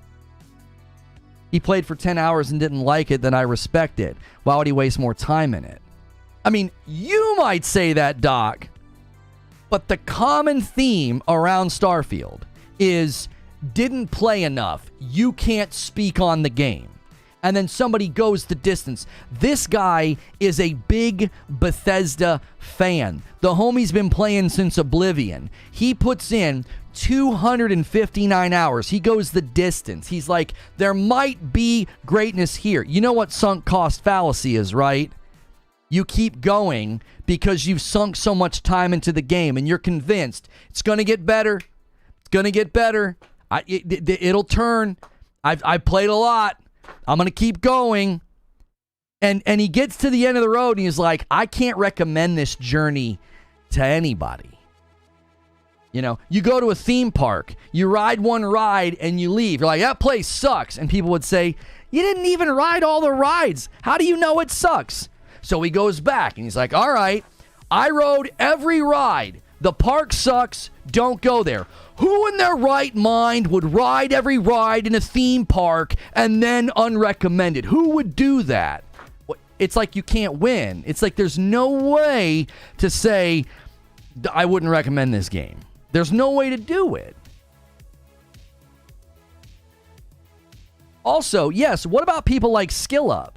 They put in hundreds of hours into a game, 50-something hours, 70-something hours into a game, so they can substantiate their review with experience, and then it's like, nobody would ever do that. Nobody would play a game that long and give a game a bad score. That's stupid. What? He rode every ride 10 times. That's a huge difference. Well, you don't stretch my analogy beyond what it's intended to communicate, Doc. I'm simply communicating that if somebody experiences the entirety of the game, they're in the position to say whether or not they would recommend it. Plenty of people do that. They'll play the whole game. They're like, I got to see it through. You've done that with the movie, have you not? You're like, it's going to get better. You've done that with the show, have you not? It's going to get better. Come on, it can't be this bad. And you get to the end of the movie, you get to the end of the season, and you tell your friends, don't watch it. Who would watch a whole movie? Who would watch a whole movie and not recommend it? Who would do that? What do you mean? You want to see if it gets better? You want to see. A lot of times people do this with a TV show. They're like, well, I watched season 1. I got to watch season 2. I want to find out what happens. The acting's terrible. The writing's abysmal, but I really got to find out what happens. I got sunk costs into this thing. Is my recommendation worth more than his? Your recommendation's worth is as valuable as it is constructed. Like if you construct it exhaustively, and then its worth varies in value depending on who reads it. So if someone reads your review and they're a lot like you, it's extremely valuable to them. They're like, I'm a lot like Doc. This is good. I want to play this game. If somebody reads your review and they're not like you at all, it's also valuable to them in the opposite direction. They're like, yo, I'm not like Doc at all. And everything he's saying, I don't think I'm going to vibe with this game. I'm different than him. Like if I sat here and sang the praises of Ghost of Tsushima, and you were like, I'm not like Lono at all, I don't think I'm going to like that game. Because I think Ghost of Tsushima is one of the greatest games ever made. I love it. It's like one of my favorite games. I think Hellblade, the first one, is one of the greatest games ever made. It is the single most complete piece of video game art that we have. That's what I think about Hellblade. If you're not like me, you're going to read that review and be like, I'm not going to play Hellblade. So my review is valuable to you, but in a different way of its value to somebody who's like me, if that makes sense. Hang on, I got a lot of people to thank. I've not been. This is a really enjoyable debate. I'm enjoying this. Let me read what people are doing here. Michael, did I thank you for the gifted member? I don't think I did. Michael gifted a member and pushed us to 14. 15 would be a wonderful layup. $2 from Subestive says, can we look at his Steam profile? No, I'm not going to do let's invalidate somebody. No, I'm not doing that. That's just an effort to invalidate somebody's opinion. You don't get to denounce somebody because you're going to do that video game check their card thing. I think that's stupid. 5 spot from Captain Steve. Check Xbox store reviews. Oh yeah, they're pretty bad. JC with 2 spot. Doc, just stand there and look pretty. Garrett Green with 13 months and a member plus. It's literally a reviewer's job to play the game whether they like it or not. Alex with a $10 super chat. I've been playing Bethesda games since Morrowind, and there is something missing from the soul of Starfield. I personally just don't know how to quantify it. Let me try this from another angle. Eugene says, so what's the goal of the person to you all doubting it? Why are there so many people with significant amount of hours not recommending the game on Steam? Right. Yeah. Here's my problem with that theme that we're seeing. Number one, I hate this word, but it just so much feels like coping. It's like you have just decided there is no way anybody put tons of time into this game and didn't like it.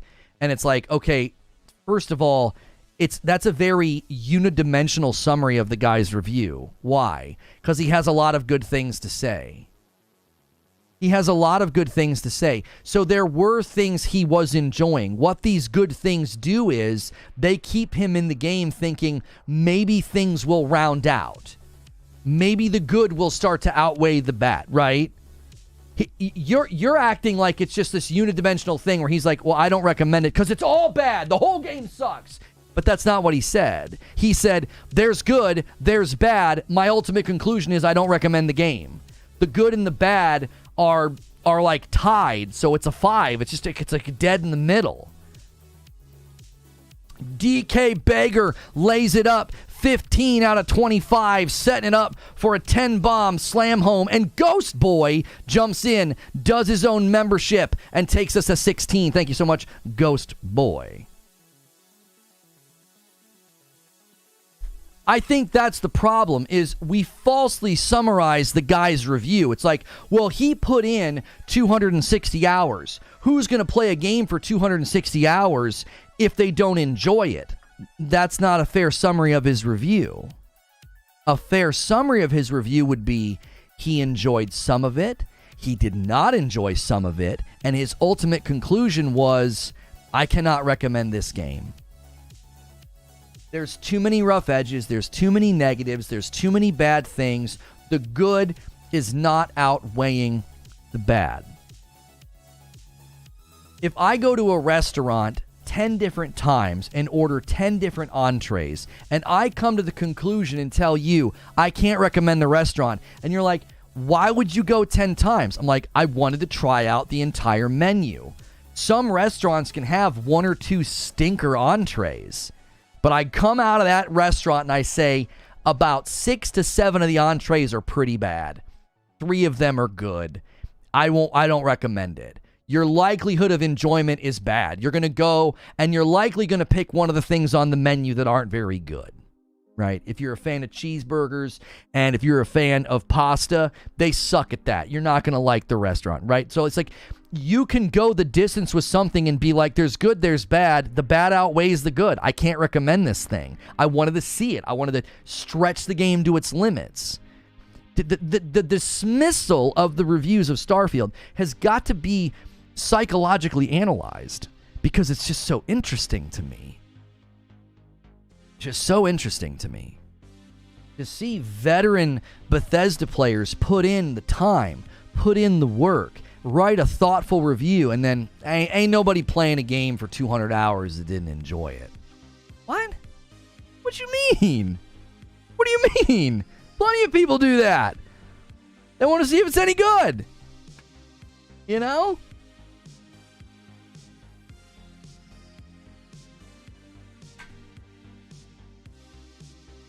This is what happens when trillion-dollar corporations market to the short-term memory corporate apologists. I mean, I don't want to categorize and name call. I don't. I would rather try to diagnose what's happening. And what I think is happening, we've all been there, right? You're watching a show and you're digging it. And you get to the end and you think, what a show. And then you go to the office and Dave's like, oh, I thought that show sucked. And you're like, what? It's like you can't conceive of that. You're like, what do you mean? What do you mean it sucked? Yeah, I got to the ending. I thought the ending was lame. And you're like, who would watch? You watch the entire show and you thought that it sucked? That doesn't make any sense to me. Like, we've all been there. It's like you have gone into Starfield and had an experience that has said to you, this is wonderful. This is great. And when somebody comes along and is like, I thought it was mid, you're like, what? Like, you can't conceive of it. It doesn't make sense to you. You know, you can't compute that. You're like, huh? You got to be kidding me. There's no way. You talking about Loki? No. I can, lately with the shows that I've enjoyed that other people have not enjoyed, whether it's like Wheel of Time or like Loki, or Ahsoka, I 100% can see why people don't like them. And I'm like, I'm having a good time. Like, I definitely leave room. I'm like, yeah, I get it. I get why you don't like it. Well, I think you might be right. I just don't think that as strongly as you do. So I had a good time. Do you know what I mean? Hang on. Another super chat. Submissive with a $10 super chat. So why does this matter? COD and D4 and Overwatch are some of the most played games on Steam. Meanwhile, they're the worst reviewed. What's your thoughts on that? I mean, I think diagnosing that's a little bit more difficult because, well, I can't speak to Overwatch 2, but like COD and Diablo 4. There's a certain level of volume that sort of overrides any of the negativity. Like the brand or the franchise is just so big, there's always going to be people playing it, right? And I'm saying that comparatively to other games, because you're like, these games are some of the most played. Okay, well, it's a little unfair. The average game can't compete with the sheer volume of Call of Duty and Diablo 4. So comparatively speaking, some franchises will always be in the top. They just will. They have ingrained fan bases. They have people that'll just play no matter what. Like, they just don't care.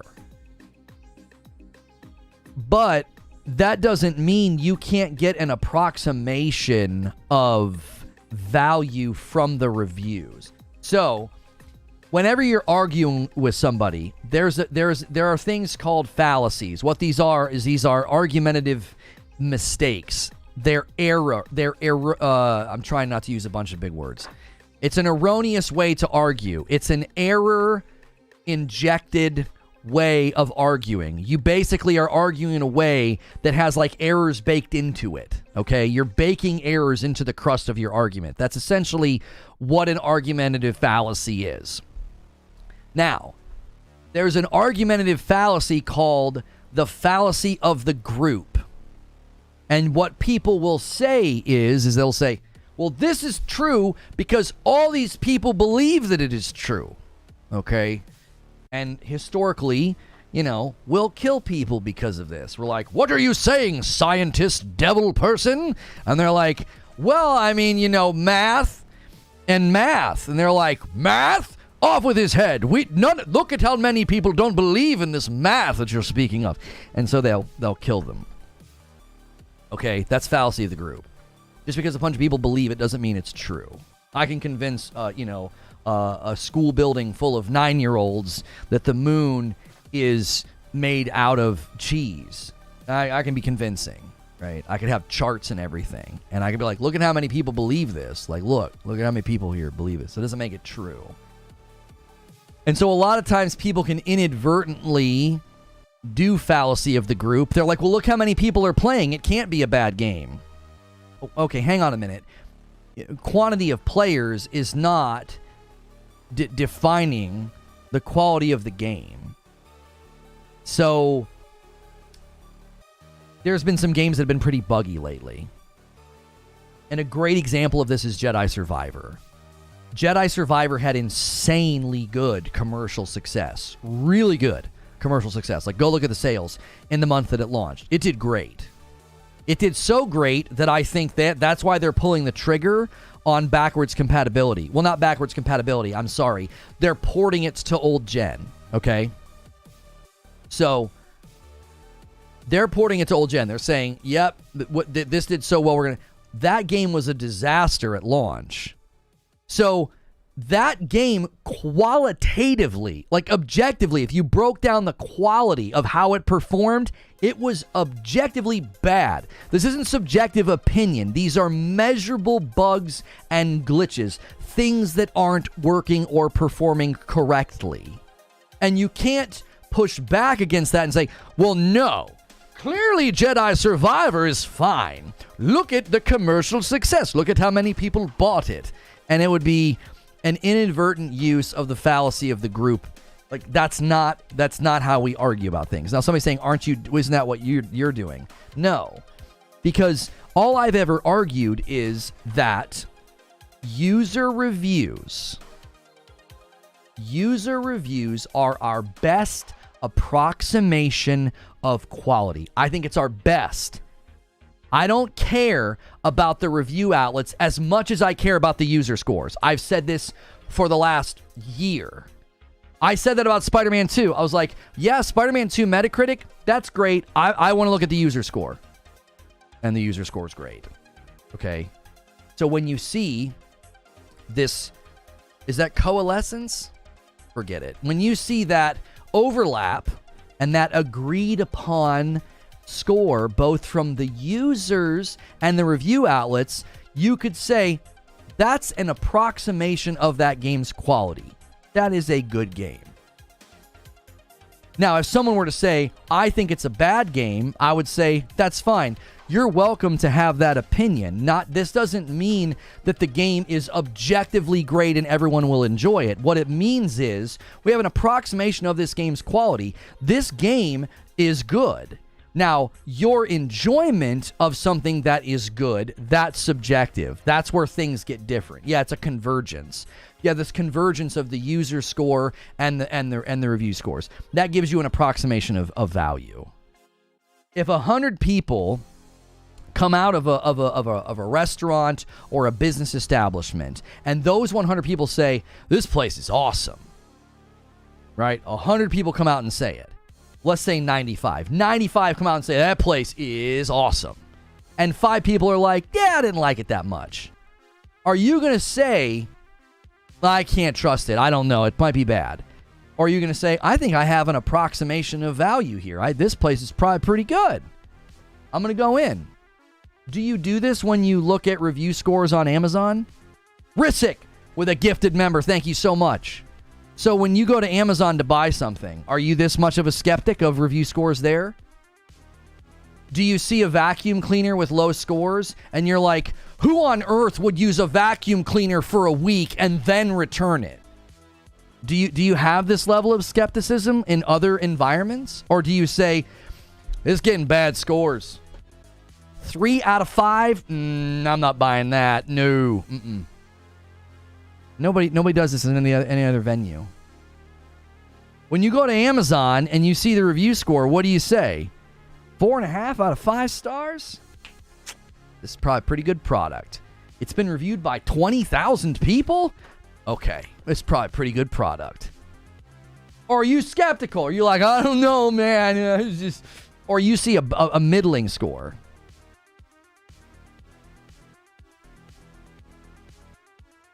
Skaternator with 12 months. 1 year, let's go! Wouldn't all fallacies fall under fallacy of definition? Honestly, not sure. It doesn't make sense. That by my understanding. There's the fallacy of appealing to a definition, where you don't argue, you simply cite a definition. That's different. You can describe something categorically and say, like straw man fallacy. If some guy walks out and says, I believe that we need to install water purifier units to make the water cleaner. And the guy goes up to the microphone. He's like, my opponent is an idiot. You'd be like, that's the fallacy of ad hominem. You're attacking... I'm sorry, I said straw man at the beginning of that, and I went with ad hominem. He's attacking the man instead of the argument. That's a categorical classification. You're like, yep, that guy just invoked ad hominem. He attacked the man instead of the argument. Instead of saying the water purifying systems are too expensive and research has indicated that they're not that effective, it's going to be a waste of the taxpayers' dollars. That would be attacking the argument instead of attacking the man. Now, Skatinator with a 5 gifted members comes out and puts us on the doorstep of the first milestone of the day, 22 out of 25. Thank you, Skatinator. Now, if he were to argue and say, I don't know how he would appeal to a definition in an argument. I didn't set up a good argument for appeal to a definition. But appealing to a definition is a form of fallacy. Like, calling something a fallacy is not appealing to a definition. Appealing to a definition would be saying, I am right, and then you just cite the definition. You just basically fall back on the definition instead of using actual reason, argumentation, premise, supporting premises, and conclusions. You're not actually reasoning. You're just sort of appealing and saying, look at this definition. This is why I'm right. You just described some of the most successful YouTube channels with millions of subscribers. Oh, sure.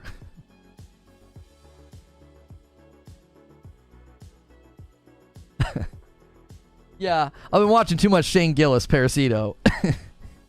Your son did crack. I can't do it. He's the master. Shane Gillis is the master. Your son did crack. It's good. He's fantastic. Oh, he's excellent. I wish I could do it. It's such an excellent impersonation. I gotta open up the office door. Give me 1 second.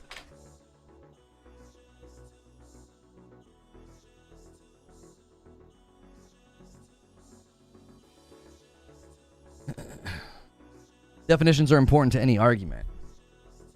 Yes, so that's starting position. Starting position would be you have to have agreed upon definitions in order for an argument to take place.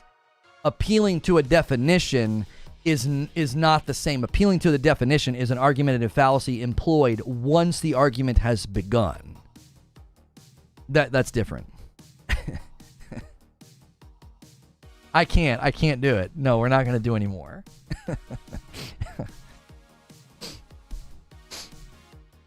I just don't understand why Starfield is the line we are holding. Pick a better game.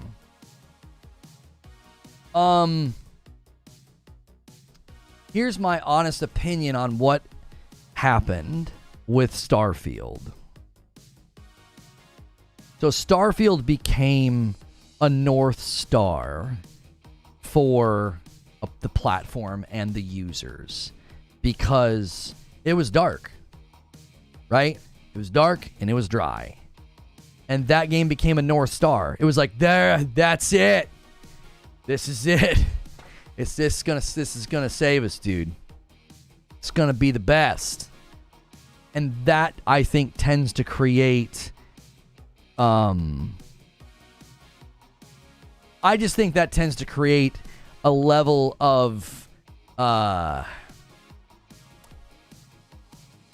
don't know what to call it other than like preemptive defense force. It's like the game was great before it came out. The game could do no wrong before it came out. It became this North Star of like, look at that. That's where we're going.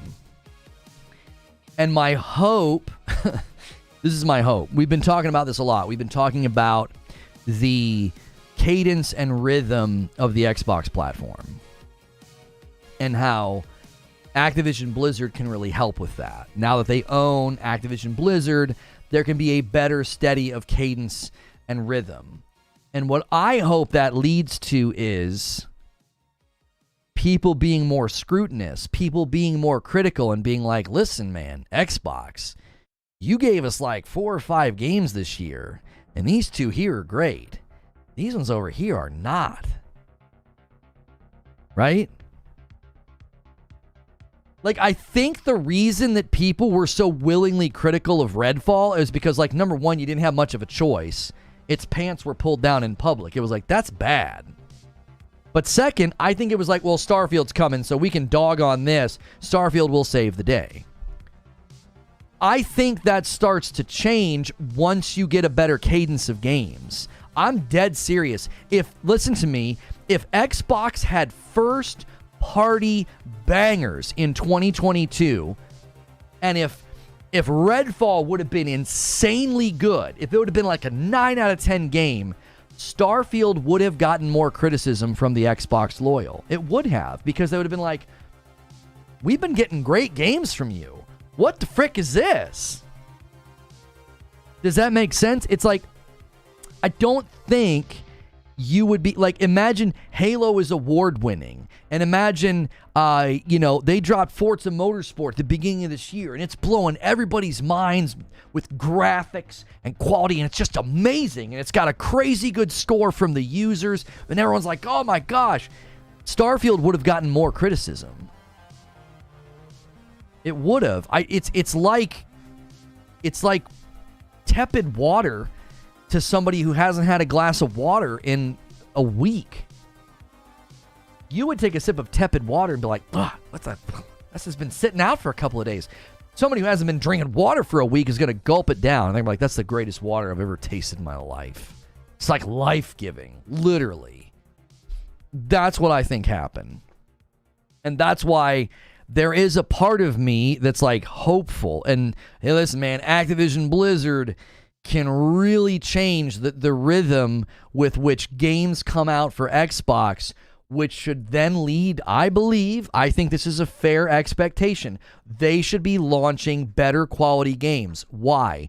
Because there's no rush anymore. You've got so many studios and so many games. If a game's not ready, don't launch it.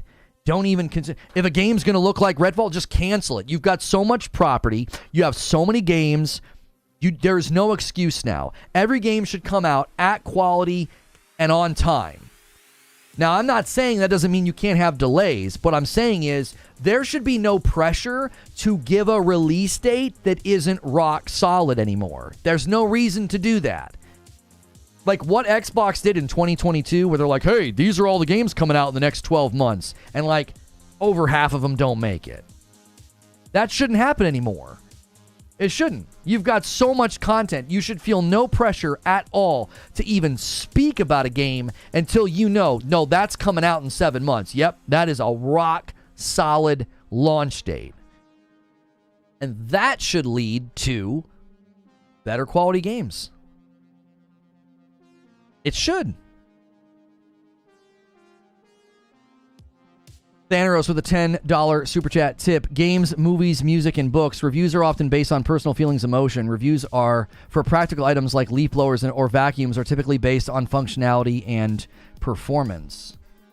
Okay, let's say you like this certain author. You love his books, and his latest book comes out, and it's getting like 3 out of 5 stars on Amazon.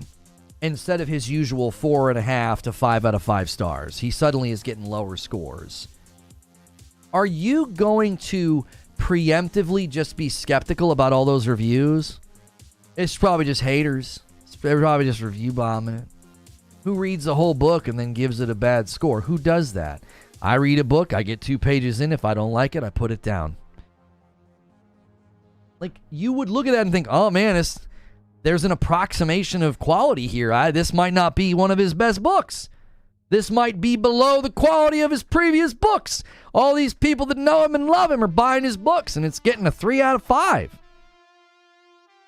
That doesn't mean his book sucks and that nobody likes it. It means this is lower. This fell below. This isn't meeting expectations of the people that are, typically buying this guy's stuff.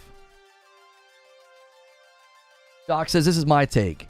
You can play a game for 1 to 2 hours and decide if you don't like the game. It's the game's responsibility to keep you playing. It doesn't work the other way. Doc, what's remarkable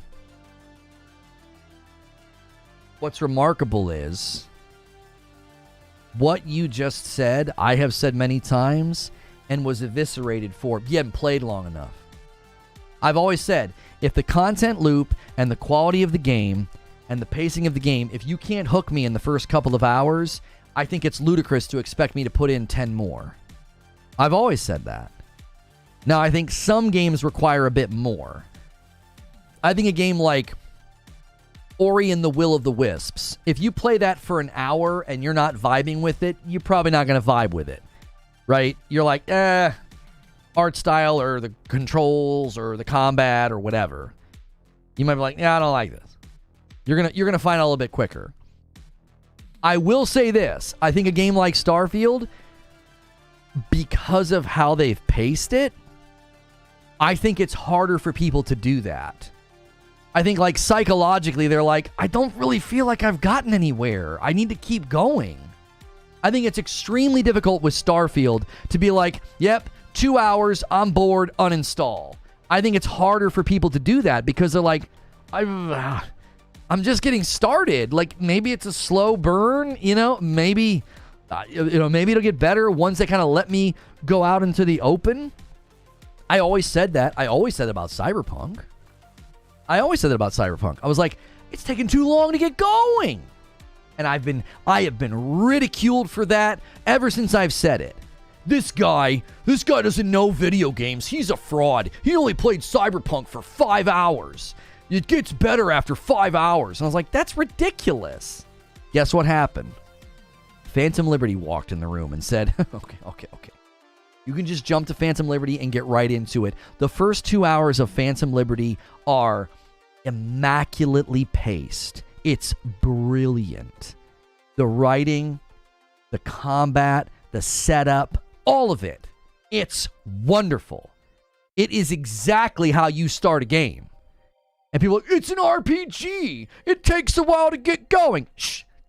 Stop it. You can have a great 2-hour open, and then you can start the slow burn. Because now you've got me. You've given me a taste. I'm like, yo, this game's kind of hot.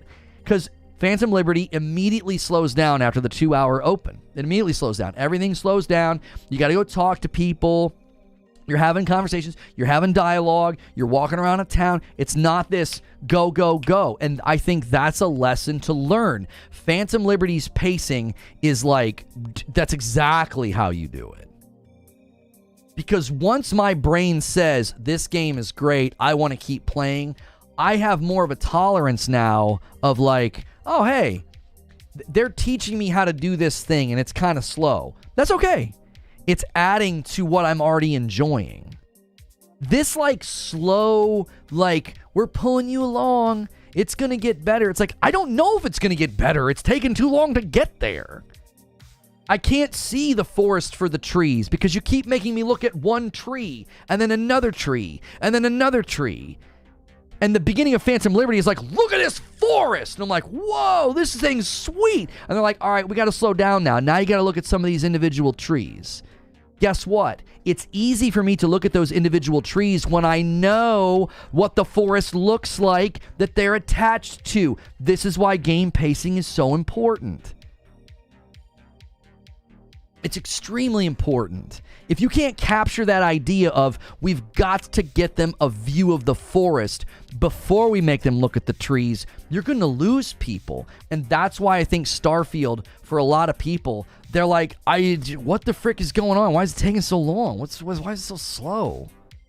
What's the deal here? And a lot of people kept going because they felt like, well, I'm not really giving the game a fair shake. I mean, I haven't done much. I kind of want to go explore the galaxy. And I think that added fuel to the fires of disappointment. I think by the time the game lets go of you and you do start exploring the galaxy, you're like, I don't know about this, man. There's a lot of loading screens. This really isn't hitting. That doesn't mean they're right. That just means they were almost set up for failure at that point because it just took too long. All Facts Lono says, Doc, I agree. I'm making a video about this right now. I like this topic. Let's see how many fools out there spend precious hours doing things they don't like for fun. That is how we play. I want to push back a little bit on what you're saying, Doc, and here's what I'm going to say. I think games like Starfield are different because the content loop and the trajectory of the game is so much more long tail. You don't get certain payoffs of certain things for like a really long time. Now, take that and shrink that down. What would you say is like the smallest content loop of a game that you can experience and know, I'm going to vibe with this game? I would argue it's probably a fighting game. When you play a fighting game, an hour to an hour and a half in, you have experienced essentially the entirety of the content loop. That's it. That's what you're going to do. You're going to fight people. You've tried a bunch of different characters. You've gone through tutorials. You've tried a bunch of different moves and blocks and combos. That is a much more like contained content loop. The content loop of a game like Starfield, it's just more difficult, I think, for a person to deduce in the first couple of hours, so they're going to keep going. And especially, like the review that we looked at, someone who has played Oblivion and New Vegas and Skyrim, they are not going to come to the conclusion, oh, this is bad right away. Why? Because they know some of these games are a slow burn. Some of these games start hitting once I've got certain skills and once I'm in the 15th or the 20th hour. Now, this guy went the distance, 200 some odd hours. But again, he's the type of player that is absolutely going to give the game a fair shake. And again, my pushback is he did not say, I played the game for 200 hours and I hated every minute of it. He said, I played a game for 250 hours. There was good that I enjoyed. There was bad that I did not enjoy. And fundamentally, when I add it all up, I can't recommend the game. There's more bad than good. I think that's fair. I don't think he's saying I played a crappy game for 300 hours. He's saying I played a game that isn't good enough for me to recommend. The good that's here, he doesn't think is redeeming enough. I think that's such a fair way to treat a game. And to dismiss it as if he's somehow dumb for playing that amount of time, I think is really unfair to just what he did, like the time he took. And he's not alone. There are so many guys on Steam that have played the game for just tons and tons of hours, and they write these lengthy breakdowns. And it's never, I don't know how I was deluded enough to play a crappy game for 250 hours. It's, there's good, there's bad. I can't recommend this game. There's not enough good here. K.Cole with a $5 super chat tip. I'll say it again. Steam has a 2-hour refund policy for a reason. I think the 2-hour refund policy is harder to take advantage of with Starfield. Because I think 2 hours in, you can definitely have this sense of, yeah, it might get a little bit better. Yeah. It might improve. Like, I think it's hard. I do. I think the first 2 hours of Starfield are a very, very slow, slow build up. I wonder how long Lono can argue with himself for. How am I arguing with myself? What have I said that is an argument with myself? I've maintained a lot of these positions and everything I'm saying since before and after Starfield came out.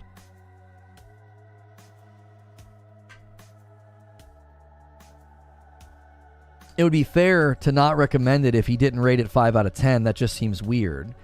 Right, but everybody's scoring system is different, Austin. He's not IGN, he's not VGC or some gaming outlet. He stacked up the points and he said, this is how many good points I give it.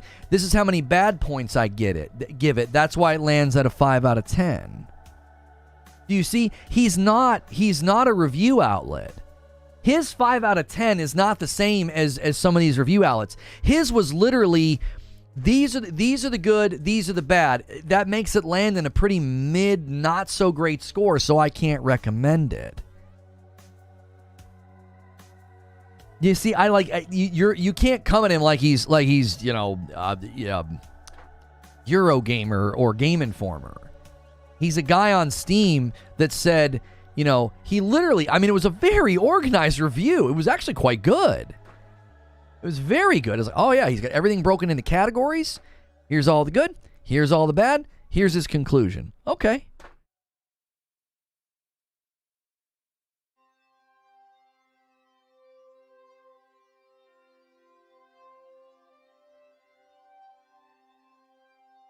GameSpot or Game Rant have it 100. Well, they do it out of 100. Or are you saying they gave it 100? Well, when it comes to game reviews, I think there's a larger, discussion going on. Fair. I'm gonna still make the video though. I feel it's gonna be a huge hit. I'm gonna take some shots at Sony. That always works for me. Just don't put Sony in the title. Doc. Jay Barry gonna come after you if you do. Hey, I expect a really nice shout out in this video. Okay. All right. And tell him, Doc. Tell him I'm not a pony. These guys think I'm a pony. It's so freaking annoying. Can't believe this guy still claims he's not a pony. Oh my gosh. The thing going on with game reviews, though. Here's what I feel like is going on with game reviews. There's like multiple conversations that are going on with game reviews. In my mind, okay, there is a conversation about the review outlets themselves, right? And I think that conversation is completely separate than the conversation that we've been having. We've been having a conversation about whether or not, people will play a game at length and then actually give it a non-recommend. Like, why would somebody do that? That's been an ongoing conversation this morning, and it's been really, really enjoyable. Doc made his points. I made my points. Some of you guys had counterpoints. I thought that was a great discussion. Nobody got nasty. Those are my favorite discussions. Now, they don't like claiming you, though. It's hilarious. They agree with you, but they don't want to admit it. Listen, I'm beholden to no one, so nobody likes claiming me for long. They're like, man, I really like that guy. And then I'm like, yeah, Spider-Man 2's got jank in it, you know? And they're like, ah.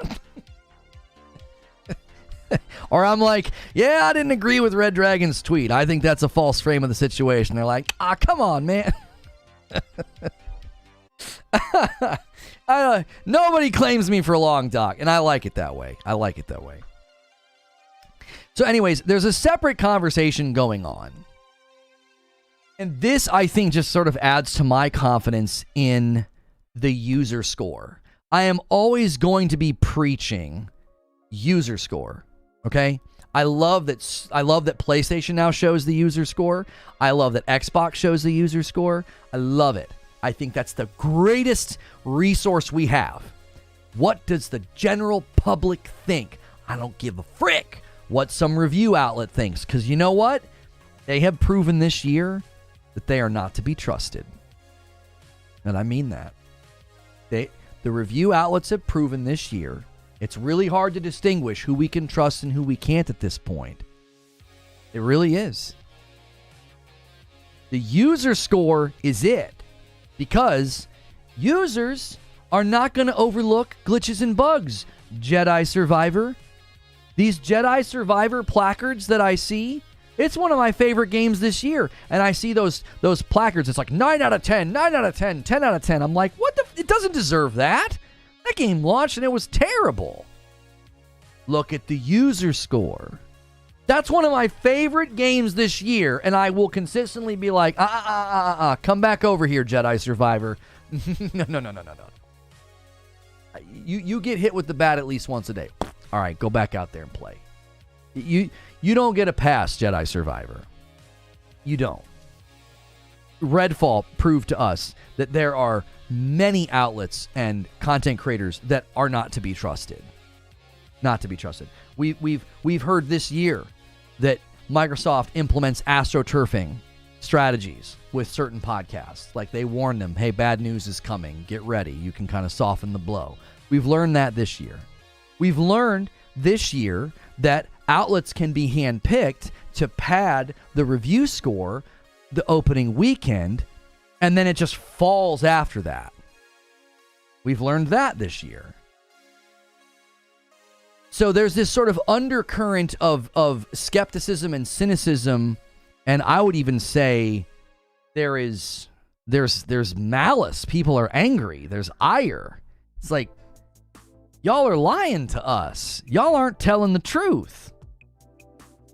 And because of that, I would say going forward, the Metacritic scores and the review outlets, okay, great. I think that's an indicator of what's going to be in the Game of the Year running. Why? Because those are the people that vote on Game of the Year running. Does that make sense? So when I'm like, oh yeah, man, look at the Metacritic scores. Those games are definitely headed to being Game of the Year nominations. What am I saying? Well, these are the people that vote in Game of the Year. This is where the scores are landing. Therefore, it makes perfectly good sense that Metacritic review scores from the outlets are a big indicator of what ends up getting Game of the Year. That doesn't mean that I'm saying those review outlets and the Metacritic score, they matter the most. I'm not saying that. I'm saying that's an indicator of what's probably headed for Game of the Year. When I talk to the user and I talk to the general public and I'm like, listen, if you want to know a game is good or not, check the user score. Check the user score. Our super chat's turned off. I can't even get to the payment screen. You might need to refresh. I have not turned super chats off. We've gotten some today already. And we are, just so y'all know, what this is here in the corner, every 25 members, I gift 5 back as a way to pay it forward. I gift tons of members every month to say thank you and to get more people in. We're currently 3 away from me having to do that, and we're about 300 members away from the next big milestone. You guys unlocked Fright Night. Alan Wake 2 is getting great scores. This Friday night, members will be able to hang out with me and my wife for a Friday night stream. It'll be the first of 2 Fright Nights where we're going to play a scary game. Next week, we're going to play the game where if you scream, you die. And then you can get a 3rd Fright Night. If you guys can hit the next big $27.50 goal, we'll do a third Friday night and we'll do a community game night. So there's a lot to earn there. Responding to a few points from the monologue. Fans wanted co-op, not an MMORPG. I think that's probably fair pushback, right? But they internalize it as they want multiplayer, right? Blink. Zach Johnson gifts a member and takes us to 23. Thank you so much, Zach Johnson, for doing that. Like, that's fine. I don't think you're necessarily wrong. I would probably agree with you. I just wanted to play Skyrim with my buddy. I didn't necessarily want an MMO. Big Lito with 7 months. Welcome back. DK Bager, the king of single gifteds, comes in and takes us to 24 members out of 25. Thank you so much. Yeah, I think that's a fair response to the opening monologue. I was just relaying to you what the man said. I wasn't saying that they did the right thing. I was saying the community was pushing for multiplayer, and that's what they gave us. Data science agrees with you, Lono. It is statistically proven that user scores mean more than scrutiny scores. Schizoflink says, Starfield's New Game Plus allows you to reset the world with the same PC. So they could have had hard choices, consequences, and the player could use the same PC to experience the entire game. I say that at some point in this episode, Schizoflink. Cardoc Ren brings it home. 25 out of 25. There it is. I now owe you guys 5 members, and I will do that in a premiere. Yes, I have a premiere today talking about the fact that hold on to your hats. You need the internet if you buy a console and want to set it up. It was hard to say that. I know that's shocking. I hope you all were sitting down when I delivered that news.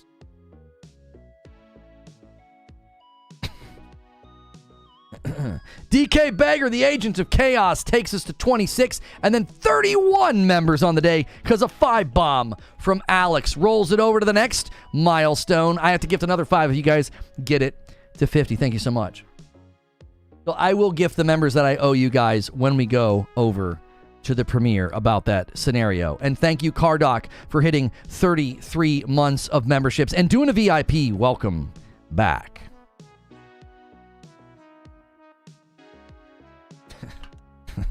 Absolutely groundbreaking discoveries. It's crazy.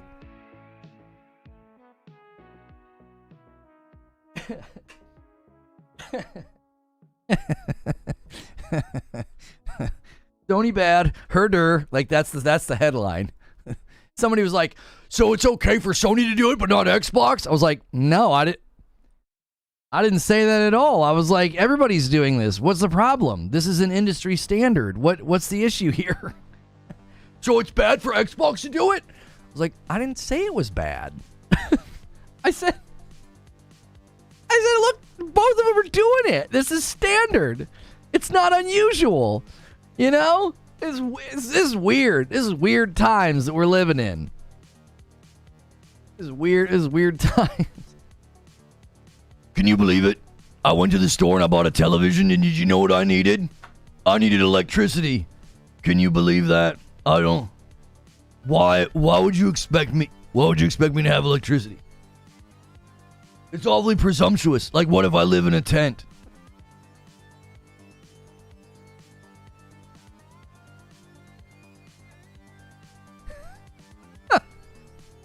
Can you believe it? Can you believe it, Chad?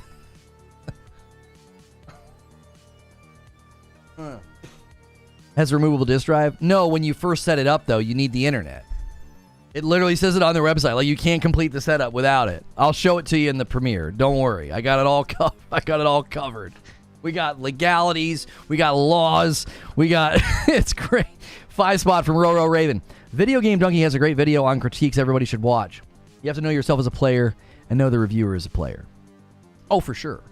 For sure. That's why I was telling Doc, like, his review has value in different ways to different people. Right? 5.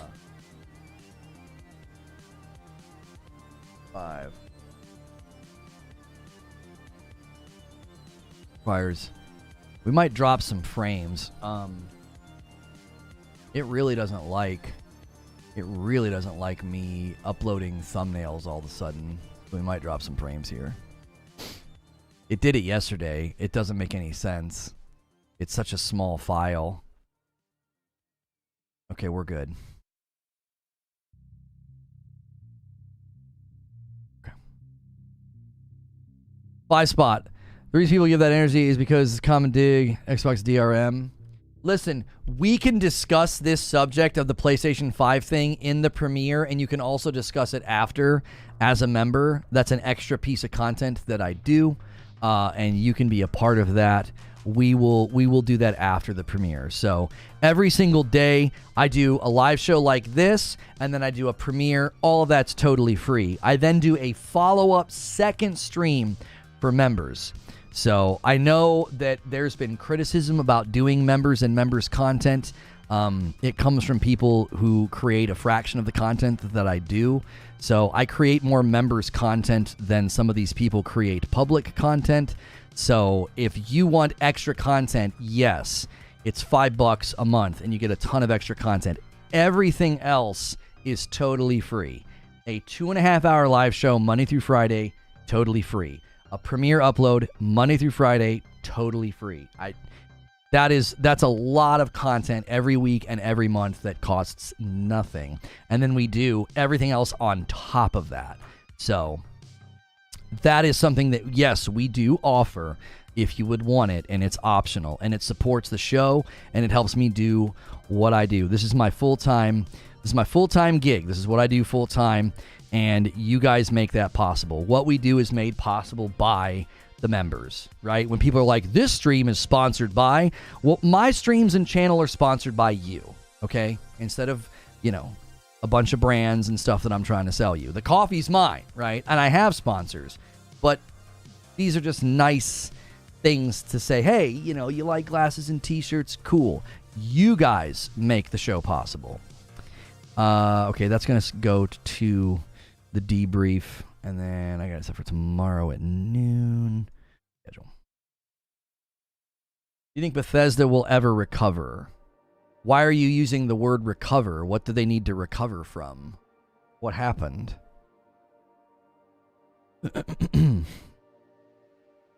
Starfield was a big launch for them. It added more people to Game Pass than any other game. I think they earned their keep for a while. That email that got leaked by the FTC said that, how do these companies prove their worth, right? Impact to Game Pass would likely be how they would do it. And I believe they kind of earned their keep for a while. If they had the single greatest influx of Game Pass users because of Starfield, I would say Xbox looks at that and says, okay, let's let them do something. Let's let them do another one. Let's let them do another one. I don't think they have to recover from anything. What are you talking about? Now, that won't get clipped and put on Twitter. Poor game design. We talked about that in the beginning of the episode. I don't think it's like a cheap shot or hate to say that I feel they need to switch engines. I think that would benefit them greatly. I think they have great ideas. I think they're visionaries, but I think they really, really constrain themselves. It's like having a really, really fast runner that understands how to run, and you put him in a 3-legged race. Like, he's only going to be able to run as fast as the dude that you tie him to. Bethesda can only do so much working with an engine that I think just continues to show its age. Yeah, we got an Olympian here, and we're going to do a 3-legged race. Well, who'd you tie him to? My grandpa. Okay, well, you attached him to an older person that's not as fast. That's going to slow him down. That's not ageism. That's natural. And I believe their engine is showing its age. And I believe their vision, their ideas, the scope of what they want to do, they're tied to a dated engine. It's an anchor at this point. I truly believe that. I don't believe perpetual items and being able to pick up everything, I don't think it's worth it. I think those things at this point are almost gimmicky. I mean that. Now people are like bristling, gimmicky. Yeah, I think those things were cool when Skyrim came out. It's been a long time since that happened. We've seen some things. We've done some things. We've had some wild experiences. And being able to fill my ship with potatoes isn't groundbreaking anymore. It isn't. It isn't. Procedural generation's not even groundbreaking anymore. It's like, yeah, been there, done that. Cool, man. You can use procedural generation. Neat. Like, that's not impressive anymore. Some of that's unfair. Some of that is unfair because, tech advances so fast that people are, like, always expecting better, always expecting more, always expecting improvements.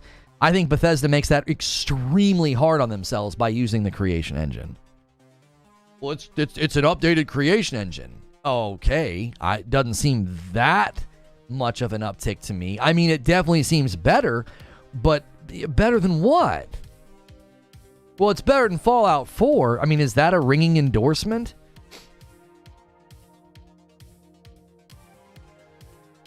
Like, is that how we compare games now?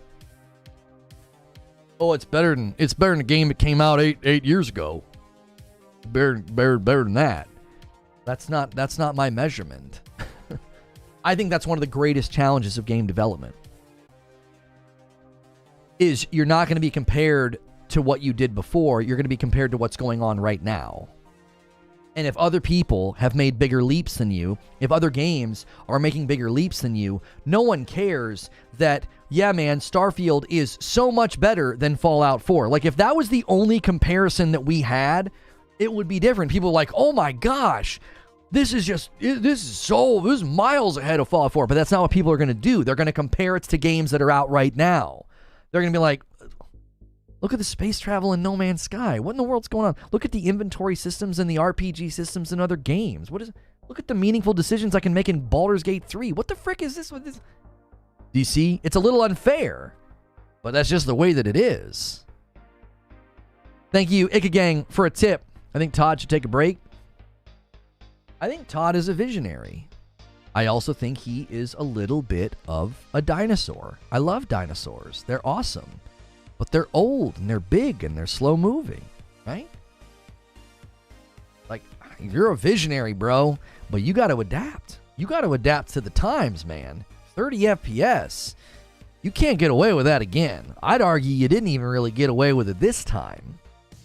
And you kind of did. It was a glancing blow, but it was a blow to the game's quality. It was a blow to the game's reception, for sure. It was a glancing blow. Next time, it'll be more of a haymaker.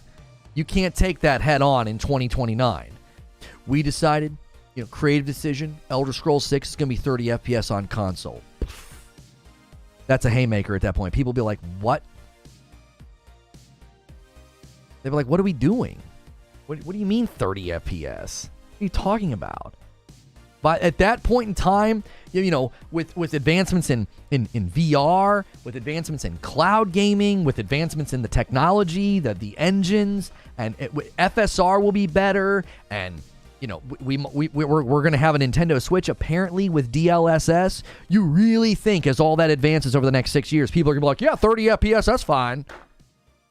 Absolutely not. The trajectory is set. That will be a death knell. That'll be a death knell. You won't survive that. You won't. No chance. It won't be a hand wave. It shouldn't have been a hand wave this time in light of everything we were promised. Well, this console's going to run circles around the PS5, and we're going to get 60 as standard, and 120 is going to be there in a lot of games. And then you get 30, and they're like, well, 30's fine. It's more cinematic. What the frick happened? It's like that part in in the Joker in The Dark Knight. He asks all these gangsters. He's like, what happened? Did your balls fall off? It's like, what happened? And you're not going to get away with that next time. I don't think so. Now, speaking of things that people don't want you to get away with, people are really upset that the PlayStation 5 is going to require internet connection. And I made a video about it because this is really important. I'm going to gift 5 members when we get over there. Thanks so much for hitting 25 members today. When this video that we're going to is over, you can hang out with us as a member. So if you decide to become a member, guys, we're on our way out here. Smash that like button. We only need 30 more likes on this video. Let's get 400 likes on the way out. And when you get over to this video, smash the like over there as well. I will see you over there, and then we can hang out afterwards.